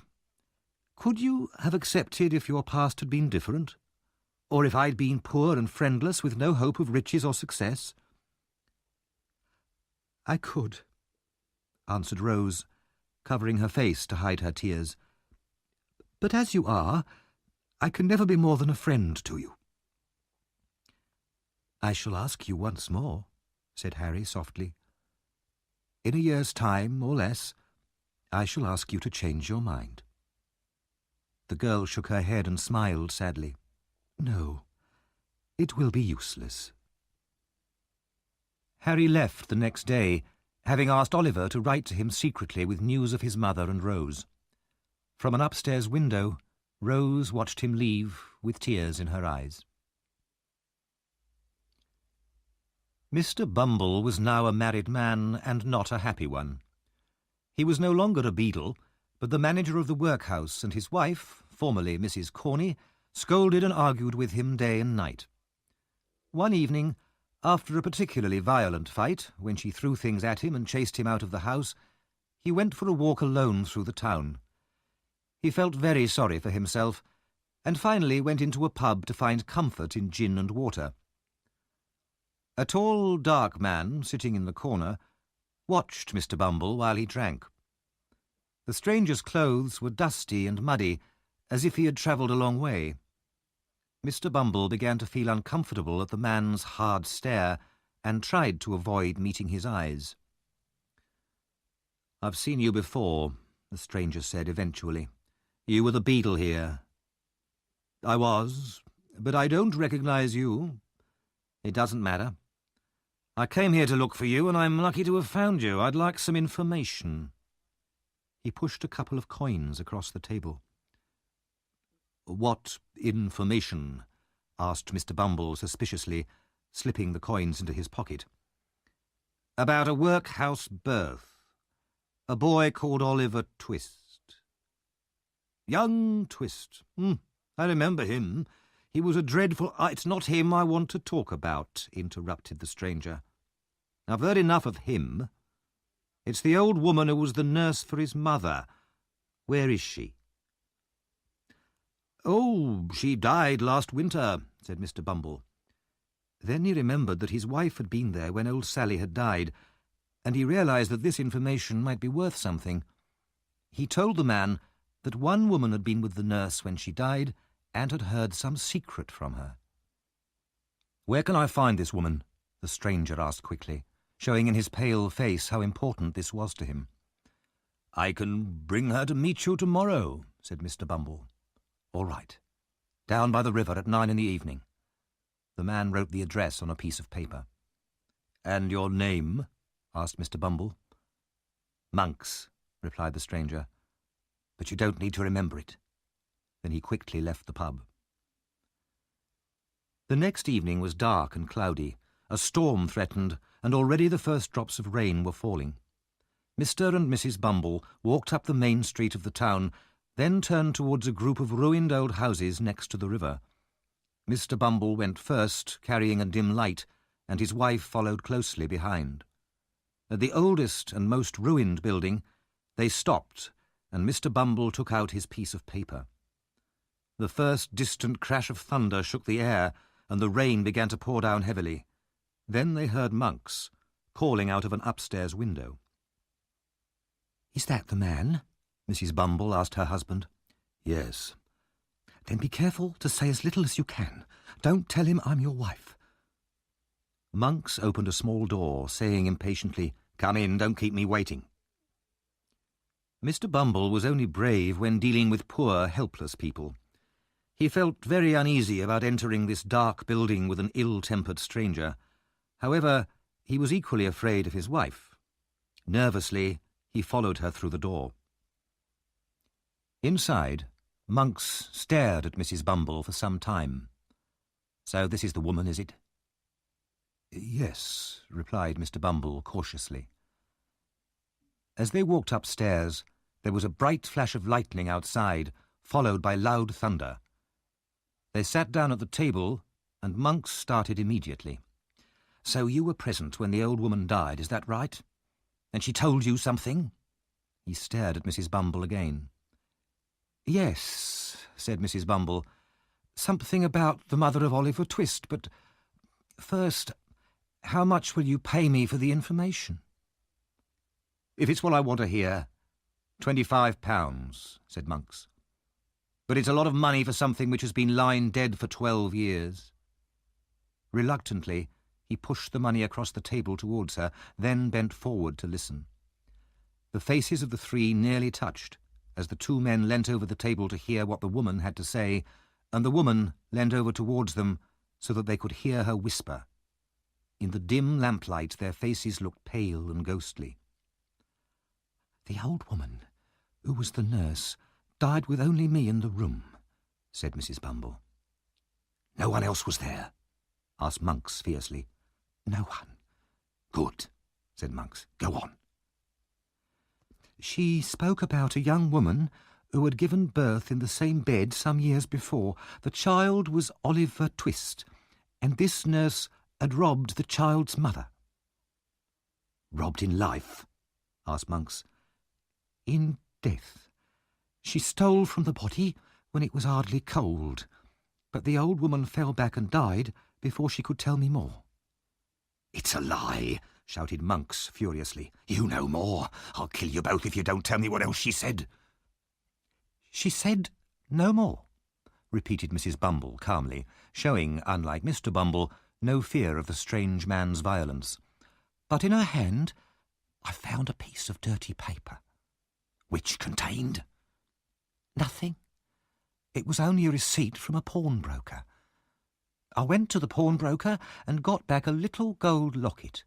Inside was a gold wedding ring, and on the locket itself the name Agnes." She put the locket on the table in front of Monks. He picked it up immediately and looked at it closely, his hands shaking. "Is this all?" "It is. And now I want to ask you a question. What do you intend to do with the locket?" "This, so it can never be used against me." Monks suddenly pushed the table to one side and opened a small door in the floor. Down below rushed the river, its muddy waters swollen by the heavy rain. "If you threw a man's body down there, where would it be tomorrow?" asked Monks. 12 miles down the river and cut to pieces," replied Mr. Bumble in a shaky voice. Monks tied the locket to a heavy weight and dropped it into the water. In a second it was gone.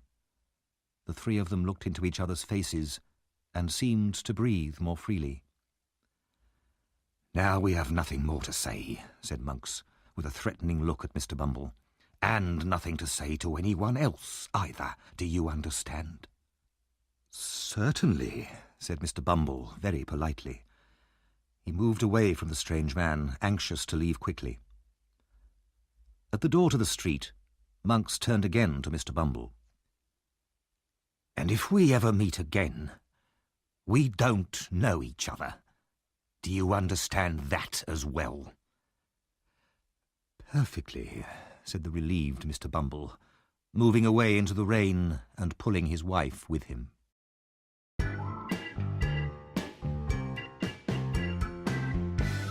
Chapter 11. Nancy makes a visit. On the evening after the Bumbles' little business meeting, Mr. Bill Sikes, waking from a sleep, called out to ask the time. The room he was lying in was very small and dirty.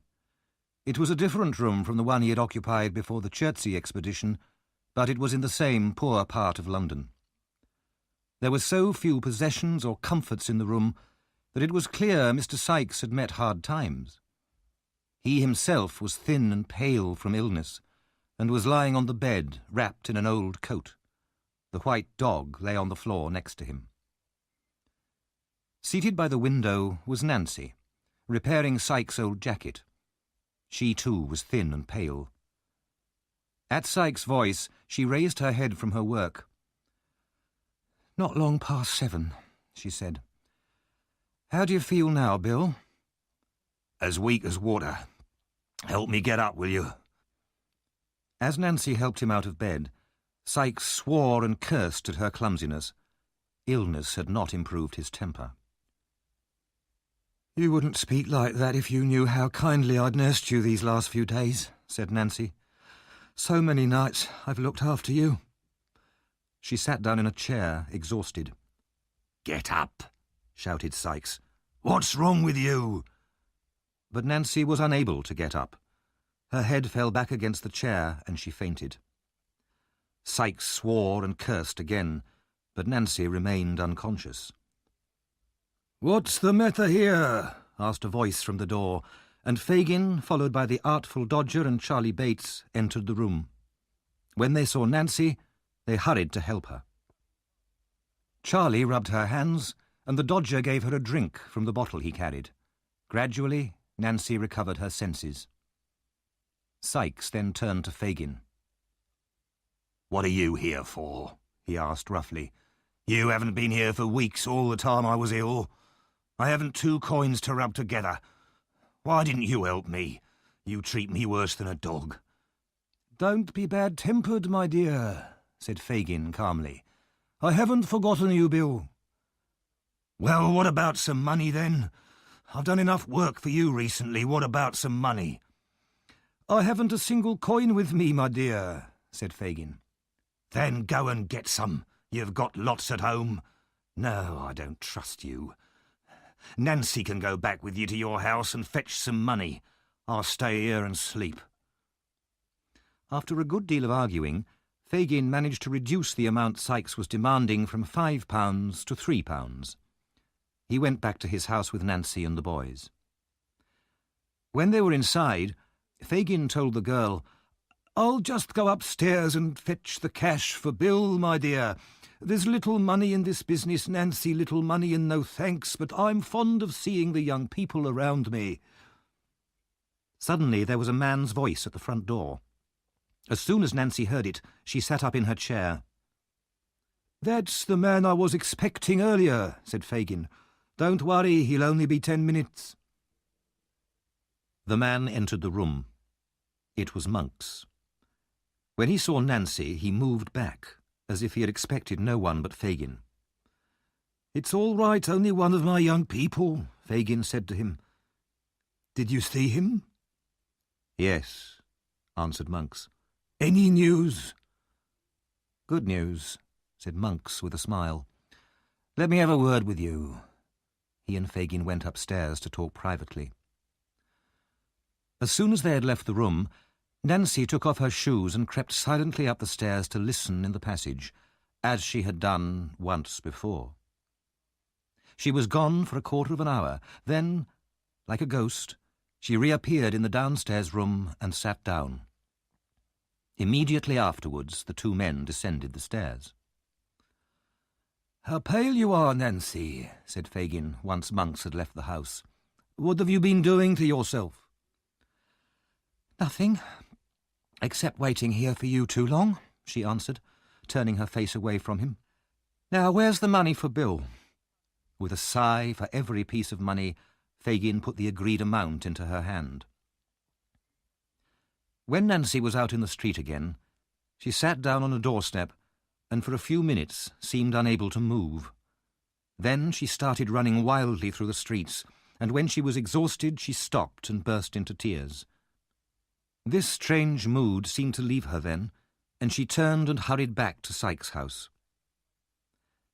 At first, when she returned, Sykes noticed nothing unusual about her. Fagin, with his sharp, suspicious eyes, would have noticed something at once.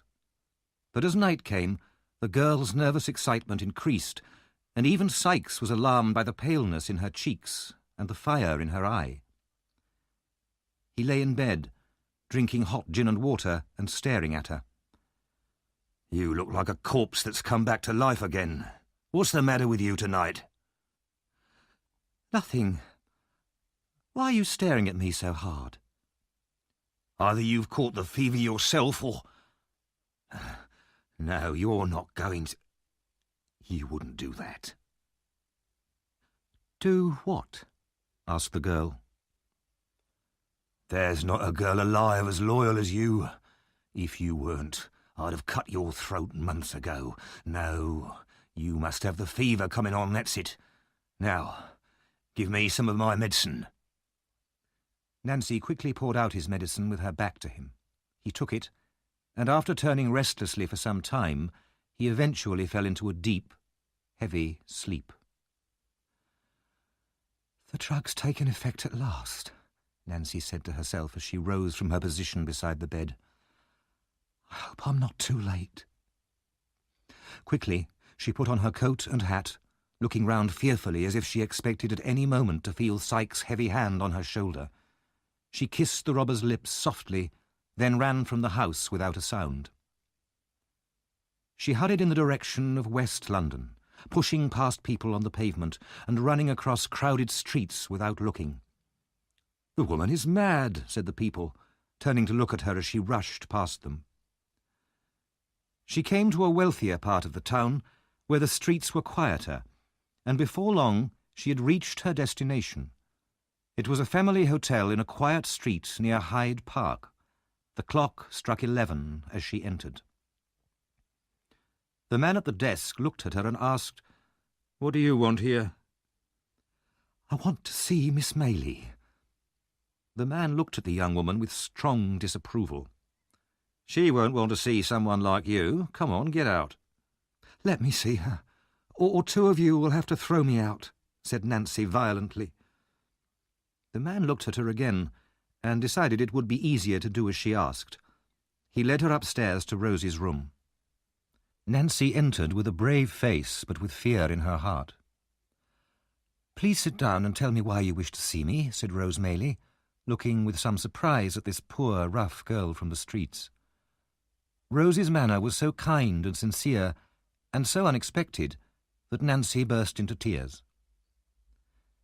When she had recovered a little, she asked, "Is the door shut?"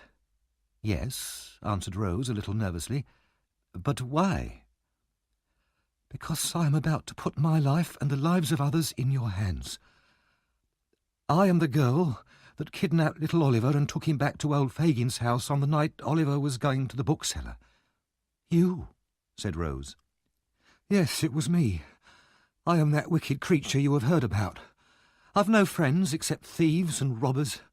I've lived on the street since I was a child, cold, hungry, among people who are always drunk and fighting, and that's where I'll die too." "I pity you," said Rose in a broken voice. "But I'll tell you why I'm here. Do you know a man called Monks?" "No," answered Rose. "He knows you. I heard him tell Fagin that you were at this hotel. Maybe he's changed his name. Soon after Oliver was put into your house on the night of the robbery, I listened in secret to a conversation between Monks and Fagin in the dark. And I heard Monks say that he'd seen Oliver in the street and that he knew at once Oliver was the child he was looking for, although I couldn't hear why. Monks then agreed to pay Fagin some money if he could find Oliver again, and more money if he could turn the poor boy into a thief." "Why?" asked Rose. "He saw my shadow on the wall as I listened and I had to escape. I didn't see him again until last night." "And what happened then?" "I listened at the door again, and I heard Monks say this. So the only proof of the boy's identity is at the bottom of the river, and the old woman who received it is dead. He and Fagin laughed. Then Monks said that he had all Oliver's money safely now, but how funny it would be if the boy went to prison for stealing after his father's unfair will. "What is all this?" asked Rose.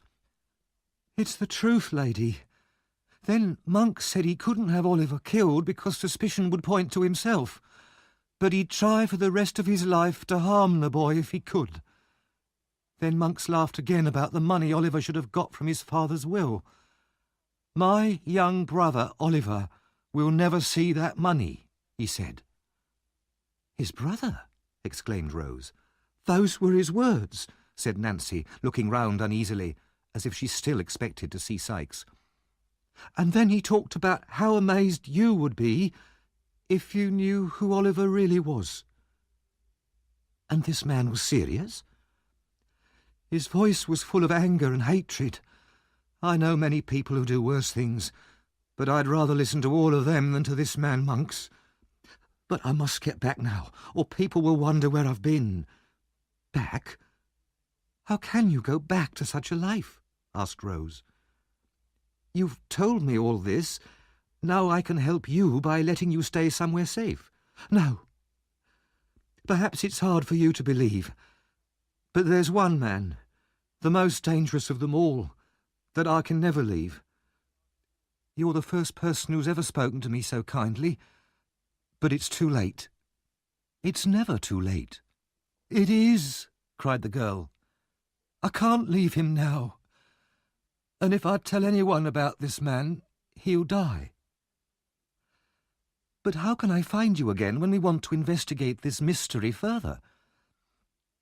"I'll meet you secretly, if you promise not to watch or follow me," said Nancy. "And if you promise just one more thing, not to do anything to hurt the man I can never leave." "I promise." "Every Sunday night, between 11 and 12, I will walk on London Bridge if I am alive. Meet me there if you want more information." As Nancy said these words, she left the room and ran down the stairs and out into the street once more. Rose was left alone, her thoughts in great confusion, as she wondered desperately what to do and who to ask for advice. The next morning, Oliver, who had been out walking, ran into Rose's room at the hotel. He was breathless with excitement. "I can't believe what I've seen. Now you'll all know that I've told you the truth," he shouted.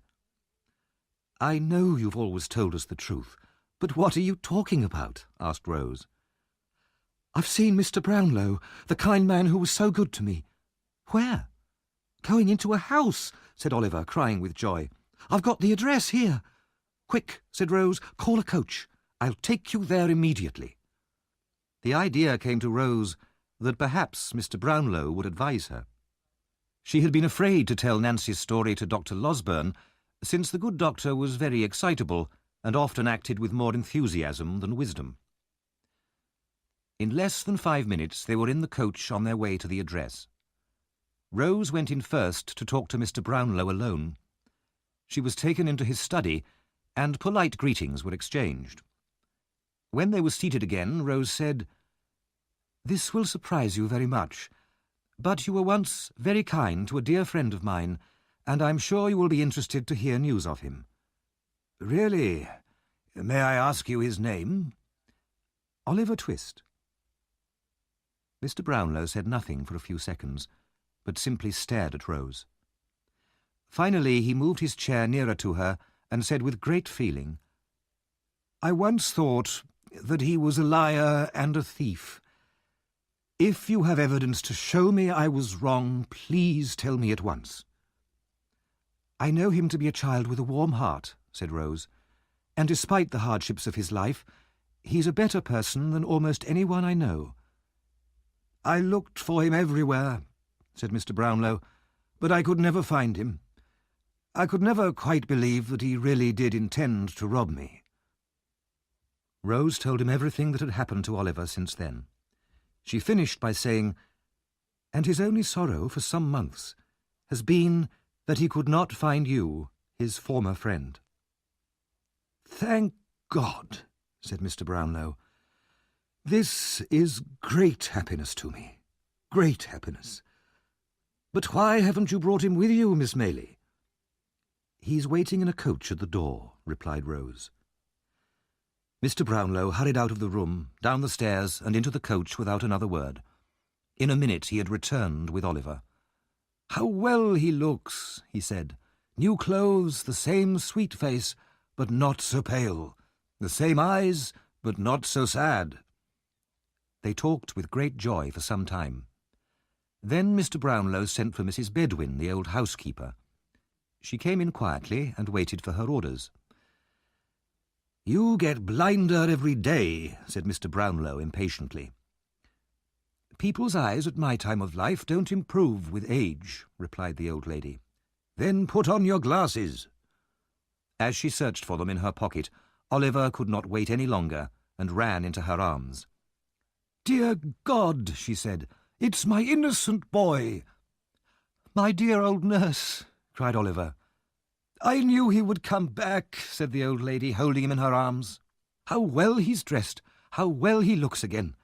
She laughed and cried at the same time, and could not let Oliver go. While Oliver talked to Mrs. Bedwin, Rose asked Mr. Brownlow if she could speak to him privately. He led her into another room, and there listened, with a good deal of amazement, to Rose's account of her extraordinary conversation with Nancy. Between them, they decided that Mrs. Maylie and Dr. Losberne should be told, and that Mr. Brownlow would come to the hotel that evening for a discussion. For the moment, nothing would be said to Oliver himself. That evening at the hotel, Oliver's 4 friends met as arranged.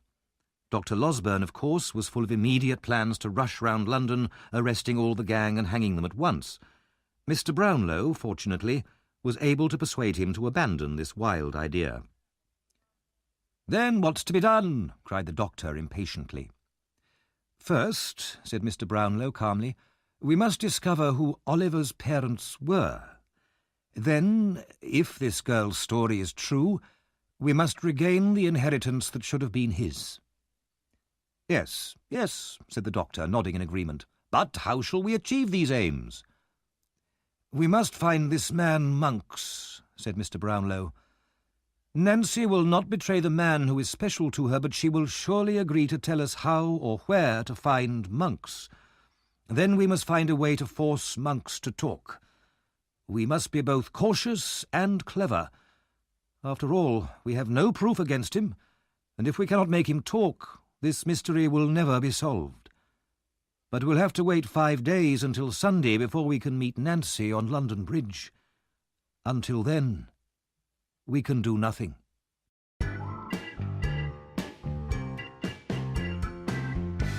Chapter 12.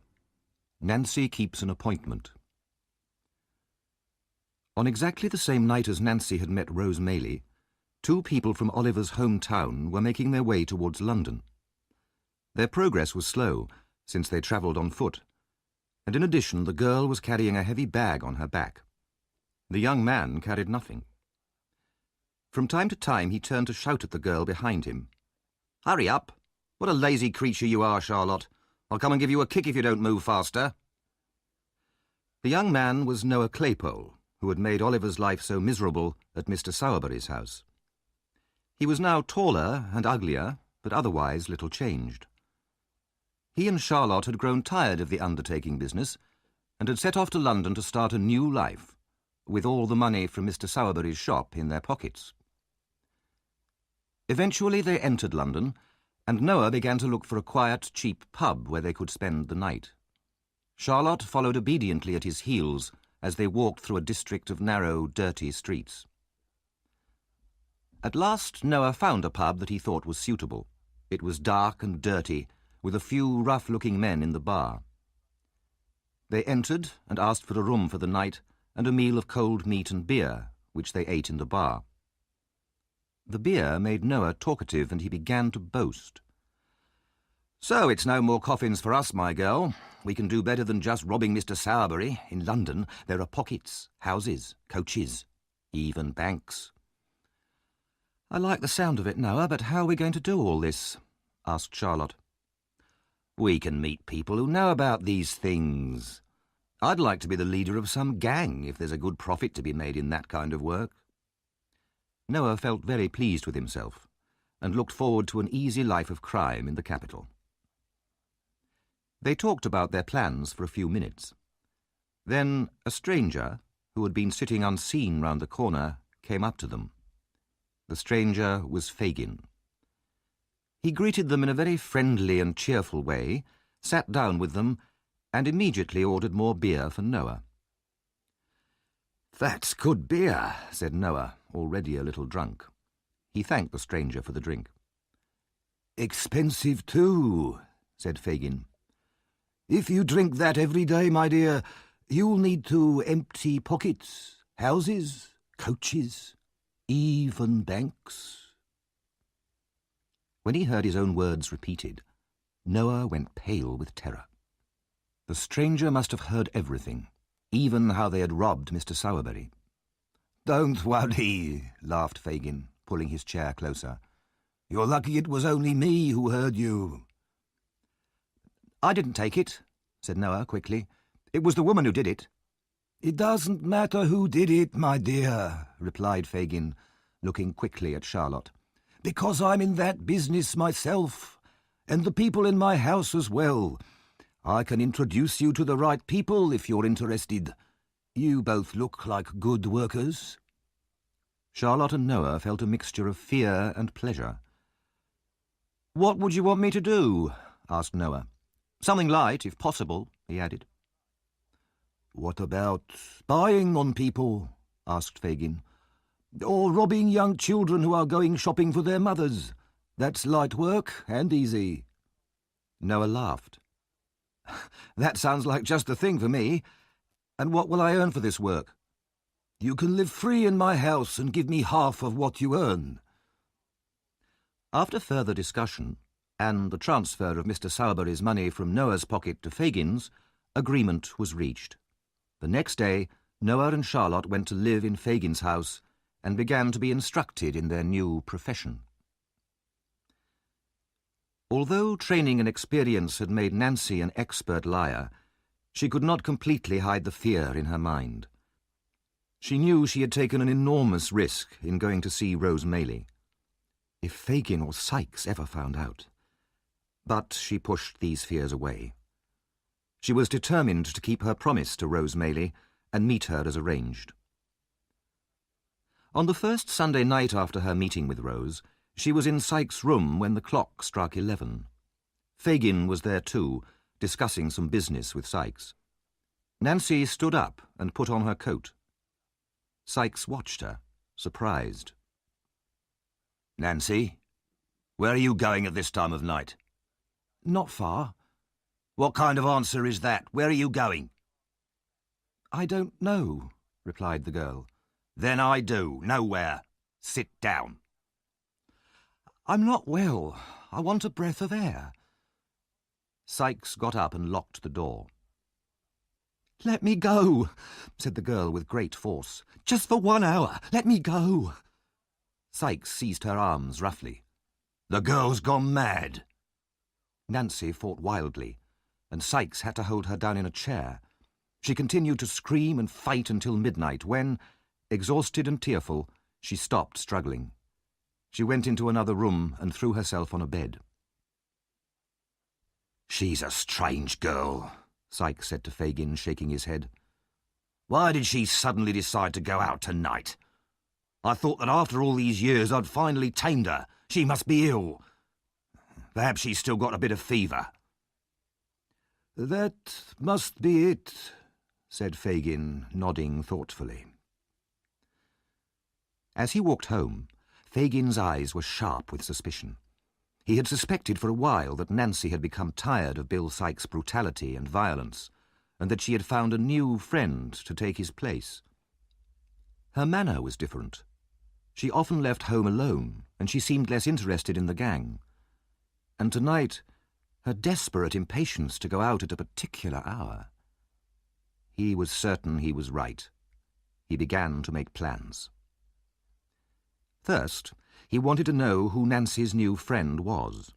He could make him a valuable new member of the gang, with Nancy as his assistant. But there was another, darker reason. Fagin, too, had become tired of Sykes. Sykes knew too much, too many dangerous secrets about Fagin himself. Fagin distrusted everybody, but he hated and distrusted Sykes most of all. It would be very convenient if Sykes could be removed. With a little persuasion, Fagin thought, perhaps the girl would poison Sykes. Suddenly his eyes narrowed in delight. Yes, first I must have her watched and find out who her new man is. Then I shall threaten to tell Sykes everything. She knows that neither she nor her new man will ever be safe from Sykes' violent jealousy. She will have no choice except to do as I ask her. And then, once the murder is done, she will be in my power forever. Early next morning, Fagin called the newest member of his gang. Noah was doing very well. He had already brought home quite a lot of money. He had found that robbing small children was indeed light, easy work, and he was proud of his success. I have another job for you now, Fagin told him. It needs great care and secrecy. I want you to follow a woman. I want to know where she goes, who she sees, and, if possible, what she says.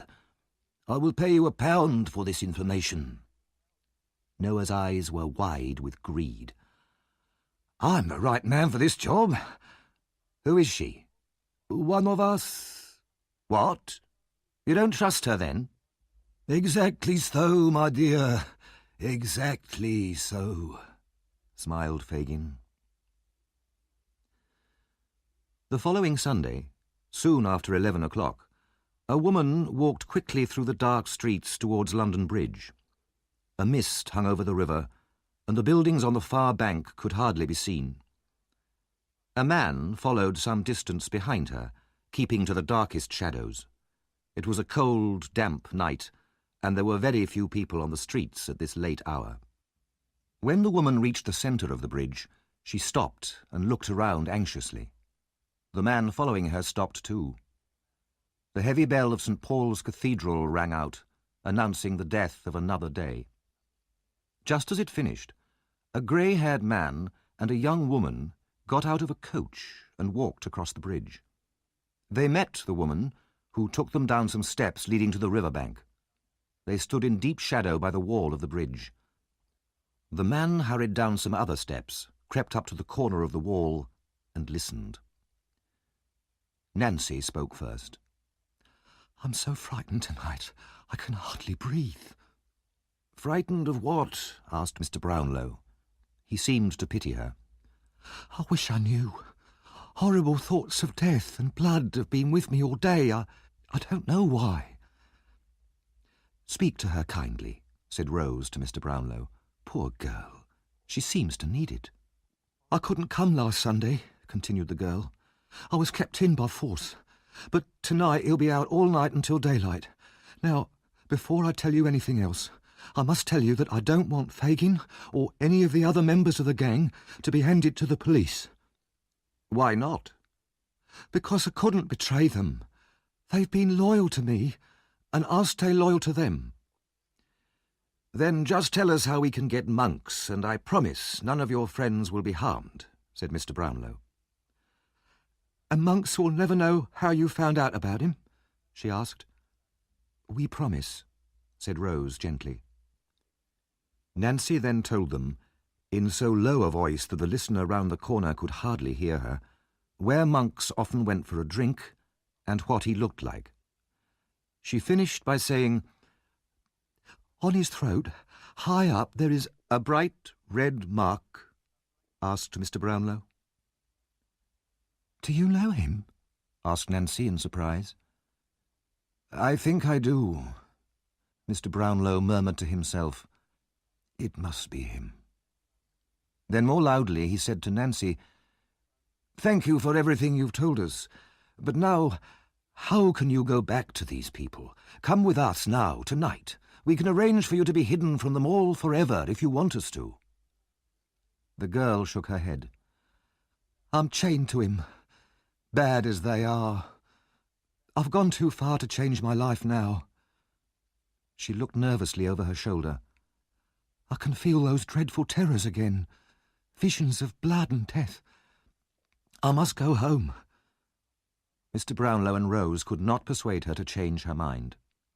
Sadly, they turned to leave, and when they had gone, Nancy fell to the ground in a storm of tears. Meanwhile, Noah Claypole, amazed by all that he had heard, crept up the steps and ran for Fagin's house as fast as his legs could carry him. Some hours later, nearly 2 hours before dawn, Noah lay asleep in Fagin's house, but Fagin sat silently by a dead fire, staring at the flame of a candle on the table beside him. With his pale, wrinkled face and his red, staring eyes, he looked like a devil out of hell. Hatred ran like poison through his every thought. Hatred for the girl who had dared to talk to strangers, who had ruined his plan to get rid of Sikes. He did not believe her promise not to betray him, and he feared that he would now be caught and hung. Just before dawn, Sikes entered the room, carrying a bundle which contained the results of his night's work. Fagin took what Sikes gave him, then stared at the robber for a long time without speaking. "Why are you looking at me like that?" asked Sikes, uneasy at the old man's strange expression. Fagin raised his hand, but his passion was so great that he could not speak. "Say something, will you?" shouted Sikes, placing his huge hand on Fagin's collar and shaking him in his anger and fear. "Open your mouth and say what you've got to say." Eventually, Fagin found his voice. Bill, what would you do if one of the gang went out at night and told someone all about us and what we'd done? What would you do to him? "I'd smash his head into little pieces," said the robber, swearing violently. And what if it was me, who knows so much about all of us and could put us all in prison and get us all hanged?" whispered Fagin, his eyes flashing with hate. "I'd beat your brains out in public. Even in the law court I'd run over and kill you with my bare hands," said Sikes, showing his teeth in his anger. "I don't care who it was, that's what I'd do." Fagin woke Noah.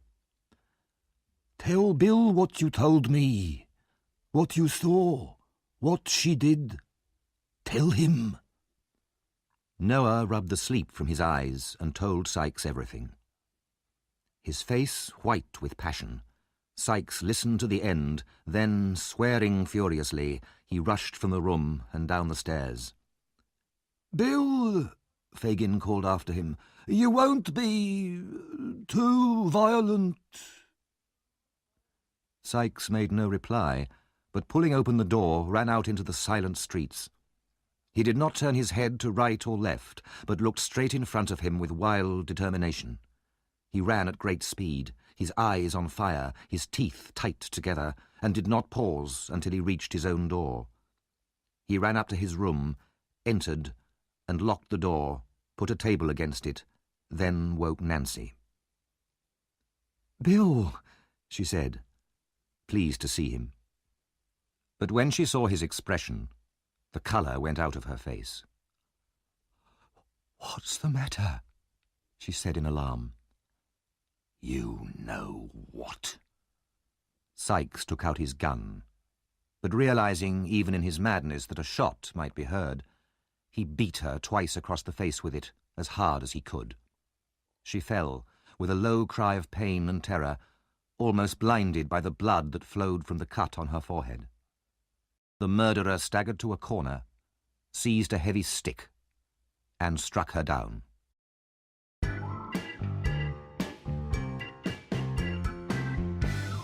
Chapter 13.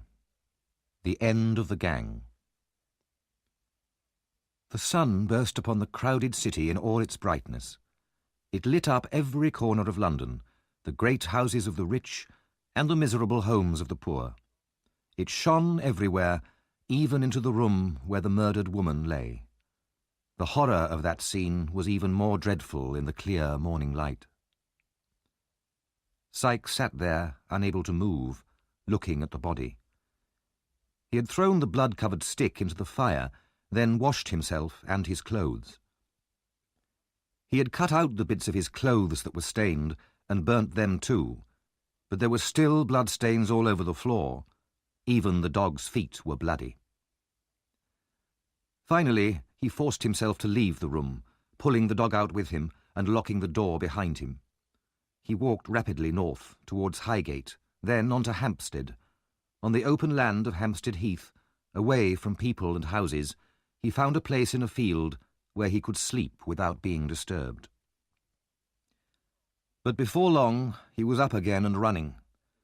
This time he ran back towards London for a while. Then he turned and went north again, sometimes walking, sometimes running, with no clear purpose in his mind. Eventually he felt hungry and changed direction towards Hendon, a quiet place away from the crowds, where he could buy food. But even the children and chickens there seemed to look at him with suspicion. So he turned back towards Hampstead Heath again, without having eaten, uncertain where to go.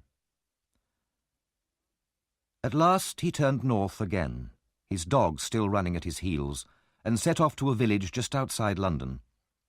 He stopped at a small, quiet pub and bought a meal, then went on again. It was now dark, and as he continued walking, he felt as if Nancy were following him, her shadow on the road, her last low cry in the wind. If he stopped, the ghostly figure did the same. If he ran, it ran too, moving stiffly like a corpse. Sometimes he turned, determined to drive the ghost away, but his blood ran cold with terror. Every time he turned, the ghost turned too, and was still behind him. Finally, he found another field where he could hide. He lay down, unable to sleep, his mind filled with visions of the dead girl. Her wide, dead eyes stared at him, watching him through a curtain of blood. Suddenly, he heard shouting in the distance. He jumped to his feet and saw that the sky seemed on fire. Sheets of flame shot into the air, driving clouds of smoke in his direction. He heard an alarm bell and more shouts of fire. Running with his dog across the fields, he joined the crowds of men and women fighting the fire. He could forget his own terror in this new danger, and he worked all night with the crowd, shouting, running, and working together to stop the flames, destroying more buildings. In the morning, the mad excitement was over, and the dreadful memory of his crime returned, more terrifying than ever. In desperation, he decided to go back to London. At least there'll be somebody I can speak to, he thought to himself. And it's a better hiding place than out here in the country. I'll hide there for a week, get some money out of Fagin, then escape to France. Suddenly he remembered the dog. People would be looking for his dog as well as himself. He decided to drown the animal. But the dog smelt the man's fear and turned and ran away from him faster than it had ever run in its life. "You have a choice, Mr. Monks," said Mr. Brownlow. "You have been kidnapped and brought here to my house. You can either tell me what I want to know, or I'll have you arrested, instantly, for fraud and robbery. It's your choice, and you must decide now, at once." Monks hesitated and looked at the old man, but Mr. Brownlow's expression was so serious and determined that the younger man realized it was pointless to protest. "I didn't expect this treatment from my father's oldest friend," said Monks angrily, sitting down with a frown on his face. "Yes, I was your father's oldest friend," said Mr. Brownlow. "And I know all about you, how your father, while still a boy, was forced by his family into an unhappy marriage with an older woman, and how you were the result of that marriage. I also know that your parents separated, hating each other by the end. Well, what's so important about that?" "When they'd been separated for 10 years, said Mr. Brownlow, "your father met another family.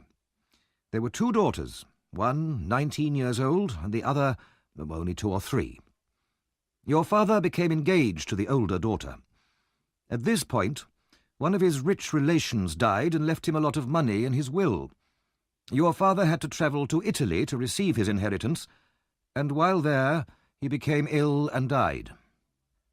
Your mother, who was living with you in Paris, immediately rushed to Italy when she heard the news. As your father had made no will of his own, all the relations' money came to you and her. Monks listened with close attention, biting his lip and staring at the floor. Before your father went to receive that money, he came to see me, continued Mr. Brownlow slowly, his eyes fixed on Monk's face.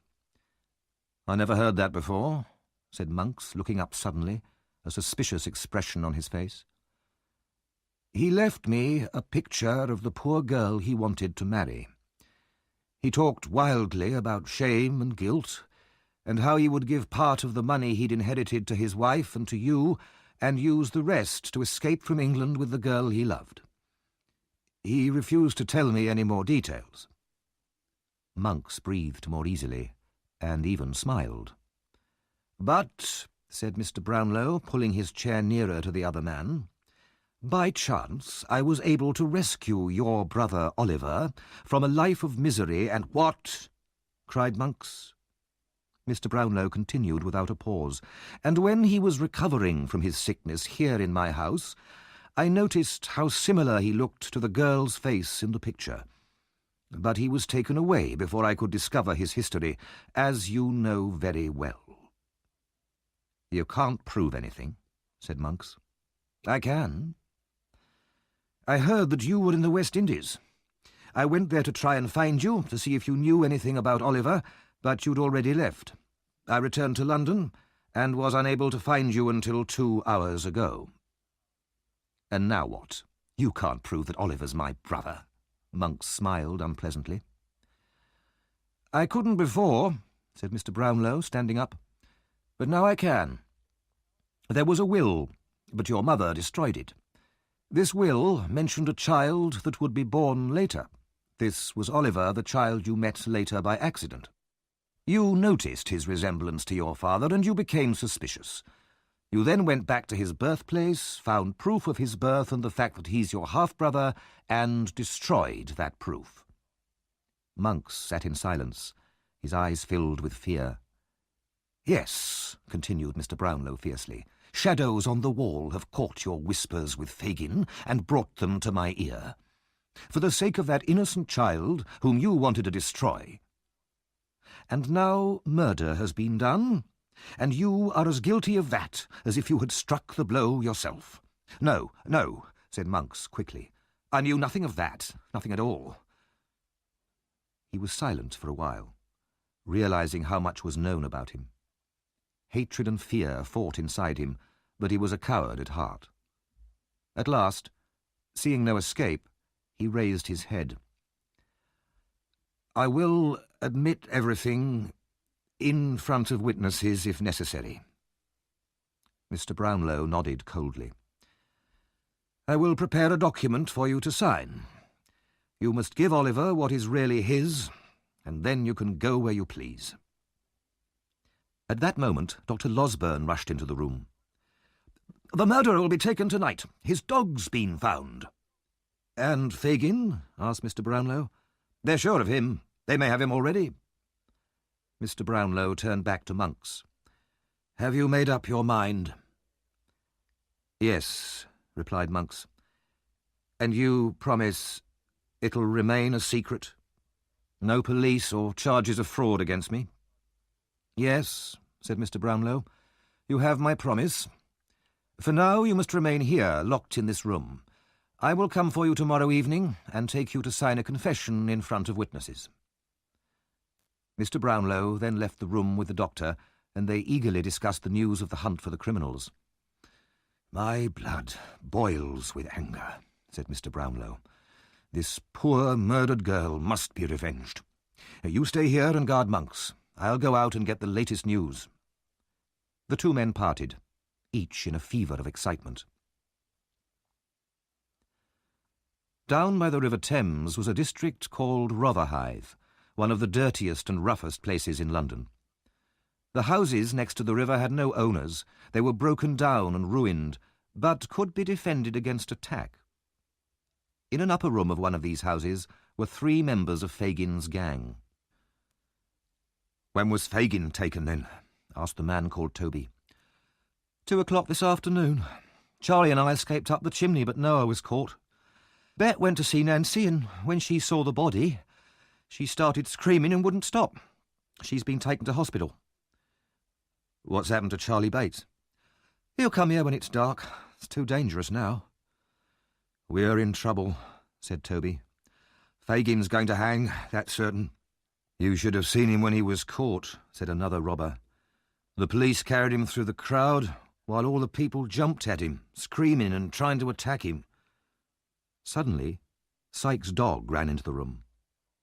All the robbers rushed out immediately to look for Sykes, but there was no sign of him. They returned to the upstairs room. "I hope he's not coming here," said Toby. "The dog's come a long way," said another man, "covered in mud and tired out." They sat there in silence, wondering where Sykes was. It was already dark when they heard a sudden, hurried knock at the door downstairs. Toby went to the window to look down, then pulled his head back, his face pale with fear. There was no need to tell the others who it was. "We must let him in," said Toby, although none of them wanted to see him. Toby went down to the door and returned, followed by Sykes. White-faced, with a 3-day-old beard, hollow cheeks and staring eyes, Sykes looked like a ghost. No one said a word. "Nothing to say to me?" Sykes asked. The only answer was a low shout of many voices from outside in the distance, coming closer. Lights appeared. Looking out, Sykes saw a stream of people crossing the bridge towards them.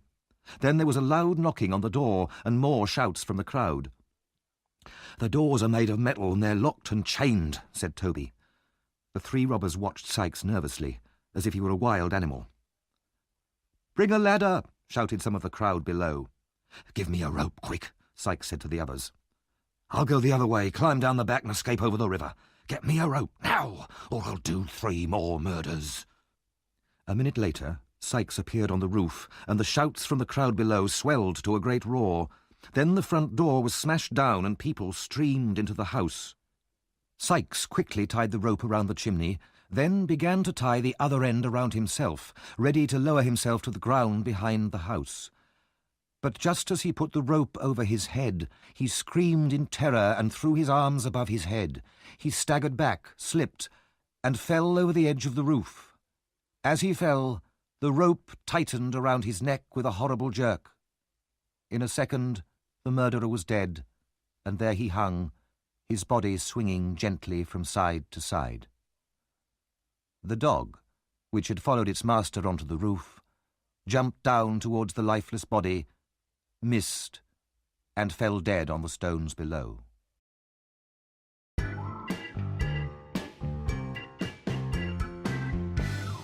Chapter 14. The End of the Mystery. The next day, Oliver travelled with Mr. Brownlow, Dr. Losberne, Mrs. Maylie, and Rose back to his birthplace. He had been told a little of his history, and knew that there would be more explanations at the end of this journey. He was anxious and uncertain, wondering what he would hear. But towards the end of the journey, he began to recognise familiar places, and in great excitement pointed them out to Rose. There was the path he had taken when he had run away. There, across the fields, was the baby farm. Then, as they drove into the town, he saw the house of Mr. Sowerberry the undertaker, and the workhouse that had been his prison. They stopped at the biggest hotel in the town, and went into their rooms. During dinner, Mr. Brownlow stayed in a separate room, and the older members of the group went in and out with serious faces. Mrs. Maylie came back with her eyes red from crying.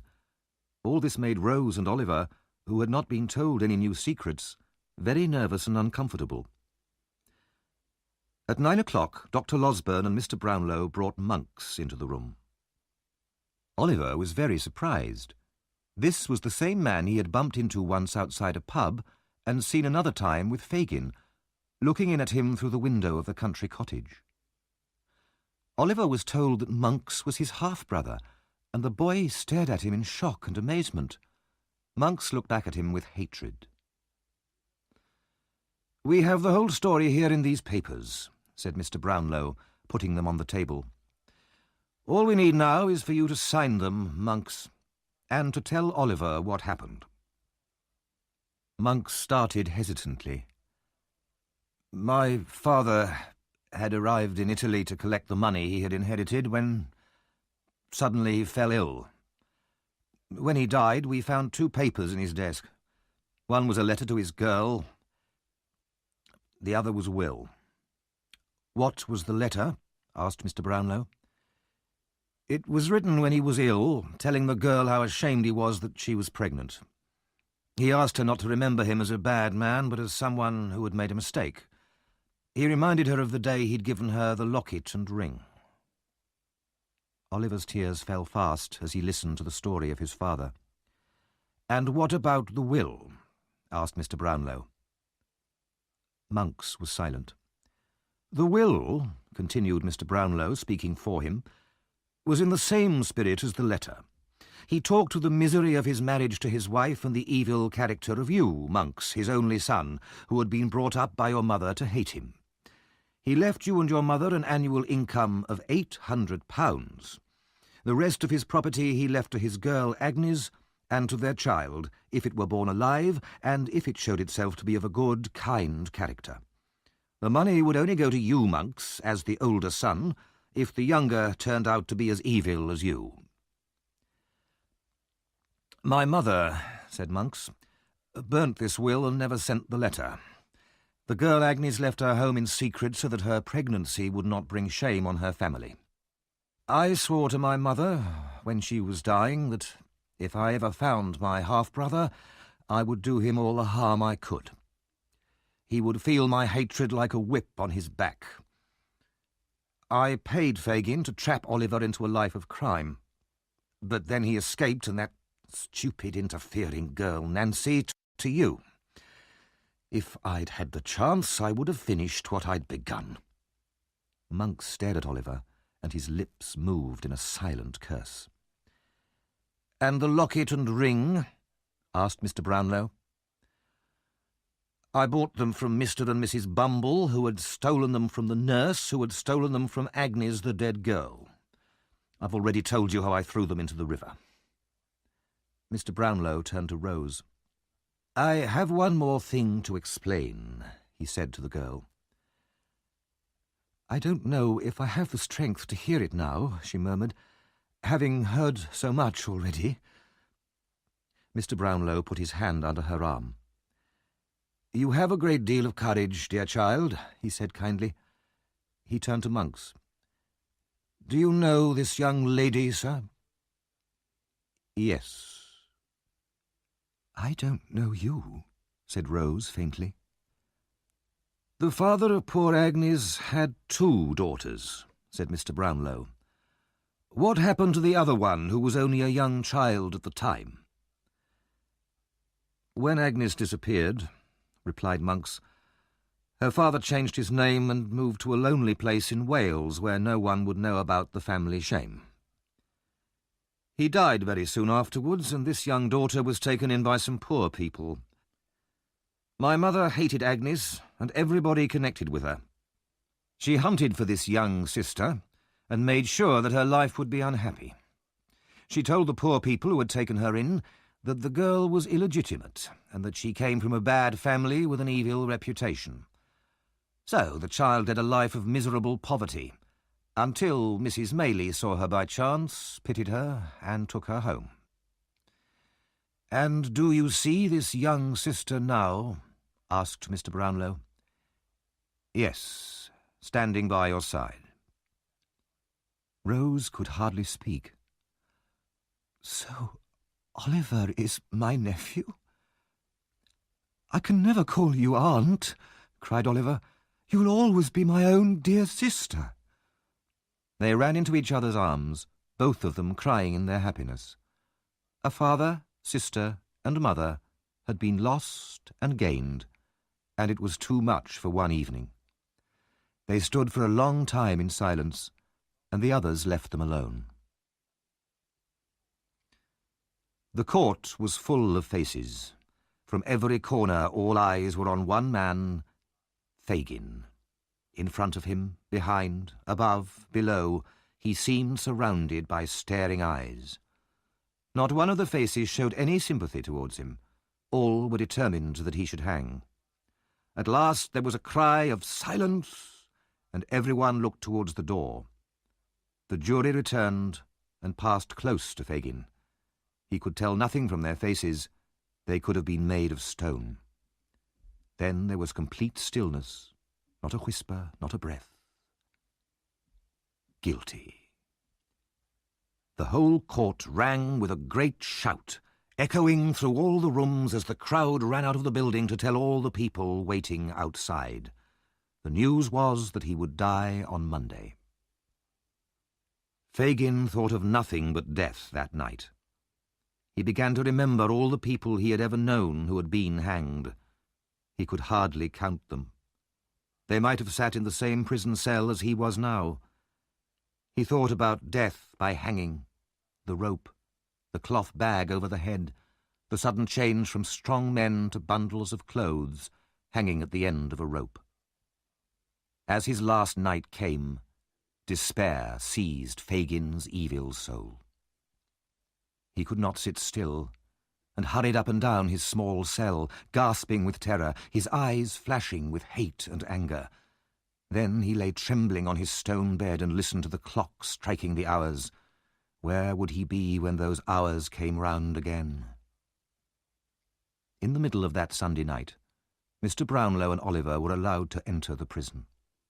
Several strong doors were unlocked, and eventually they entered Fagin's cell. The old robber was sitting on the bed, whispering to himself, his face more like a trapped animal's than a human's. "You have some papers, Fagin," said Mr. Brownlow quietly, "which were given to you by monks to look after." "It's a lie," replied Fagin, not looking at him. "I haven't got any." "For the love of God," said Mr. Brownlow very seriously, "don't lie to us now, on the night before your death. You know that Sykes is dead and Monks has confessed. Where are the papers?" "I'll tell you, Oliver," said Fagin. "Come here." He whispered to him. "They're in a bag up the chimney in the front room at the top of the house. But I want to talk to you, my dear." "Yes," said Oliver. "Will you pray with me?" Outside, said Fagin, pushing the boy in front of him towards the door. "Say I've gone to sleep. They'll believe you. You can take me out with you when you go." The old man's eyes shone with a mad light. "It's no good," said Mr. Brownlow, taking Oliver's hand. "He's gone too far, and we can never reach him now." The cell door opened, and as the visitors left, Fagin started struggling and fighting with his guards, screaming so loudly that the prison walls rang with the sound. They left the prison building in the grey light of dawn. Outside in the street, huge crowds were already gathering, joking and laughing and pushing to get the best places near the great black platform where the rope hung ready for its morning's work. Less than 3 months later, Rose married Harry Maylie. For her sake, Harry had abandoned his political ambitions and had become a simple man of the church. There was no longer any mystery about Rose's birth, but even if there had been, Harry would not have cared. They lived next to the church in a peaceful village. Mrs. Maylie went to live with them and spent the rest of her days in quiet contentment. Mr. Brownlow adopted Oliver as his son. They moved to a house in the same quiet village and were just as happy. Dr. Losburn discovered suddenly that the air in Chertsey did not suit him. In less than 3 months he too had moved to a cottage just outside the village, where he took up gardening and fishing with great energy and enthusiasm. Mr. Brownlow suggested that half the remaining money from the will should be given to Monks and the other half to Oliver, although by law it should all have gone to Oliver alone. Oliver was glad to accept the suggestion. Monks went off with his money to the other side of the world, where he spent it quickly and was soon in prison for another act of fraud. In prison, he became ill and died. The remaining members of Fagin's gang died in similar ways in other distant countries, all except Charlie Bates, who turned his back on his past life of crime and lived honestly as a farmer. Noah Claypole was given a free pardon for telling the police about Fagin. He soon became employed as an informer for the police, spying on people and telling the police about anyone who had broken the law. Mr. and Mrs. Bumble lost their jobs and became poorer and poorer, eventually living in poverty in the same workhouse that they had once managed. In that quiet country village, the years passed peacefully. Mr. Brownlow filled the mind of his adopted son with knowledge, and as he watched the boy grow up, he was reminded more and more of his old friend, Oliver's father. The two orphans, Rose and Oliver, led lives that were truly happy. The hardships that they had once suffered had left no bitterness in their gentle souls, and all their lives they showed the mercy and kindness to others that God himself shows to all things that breathe.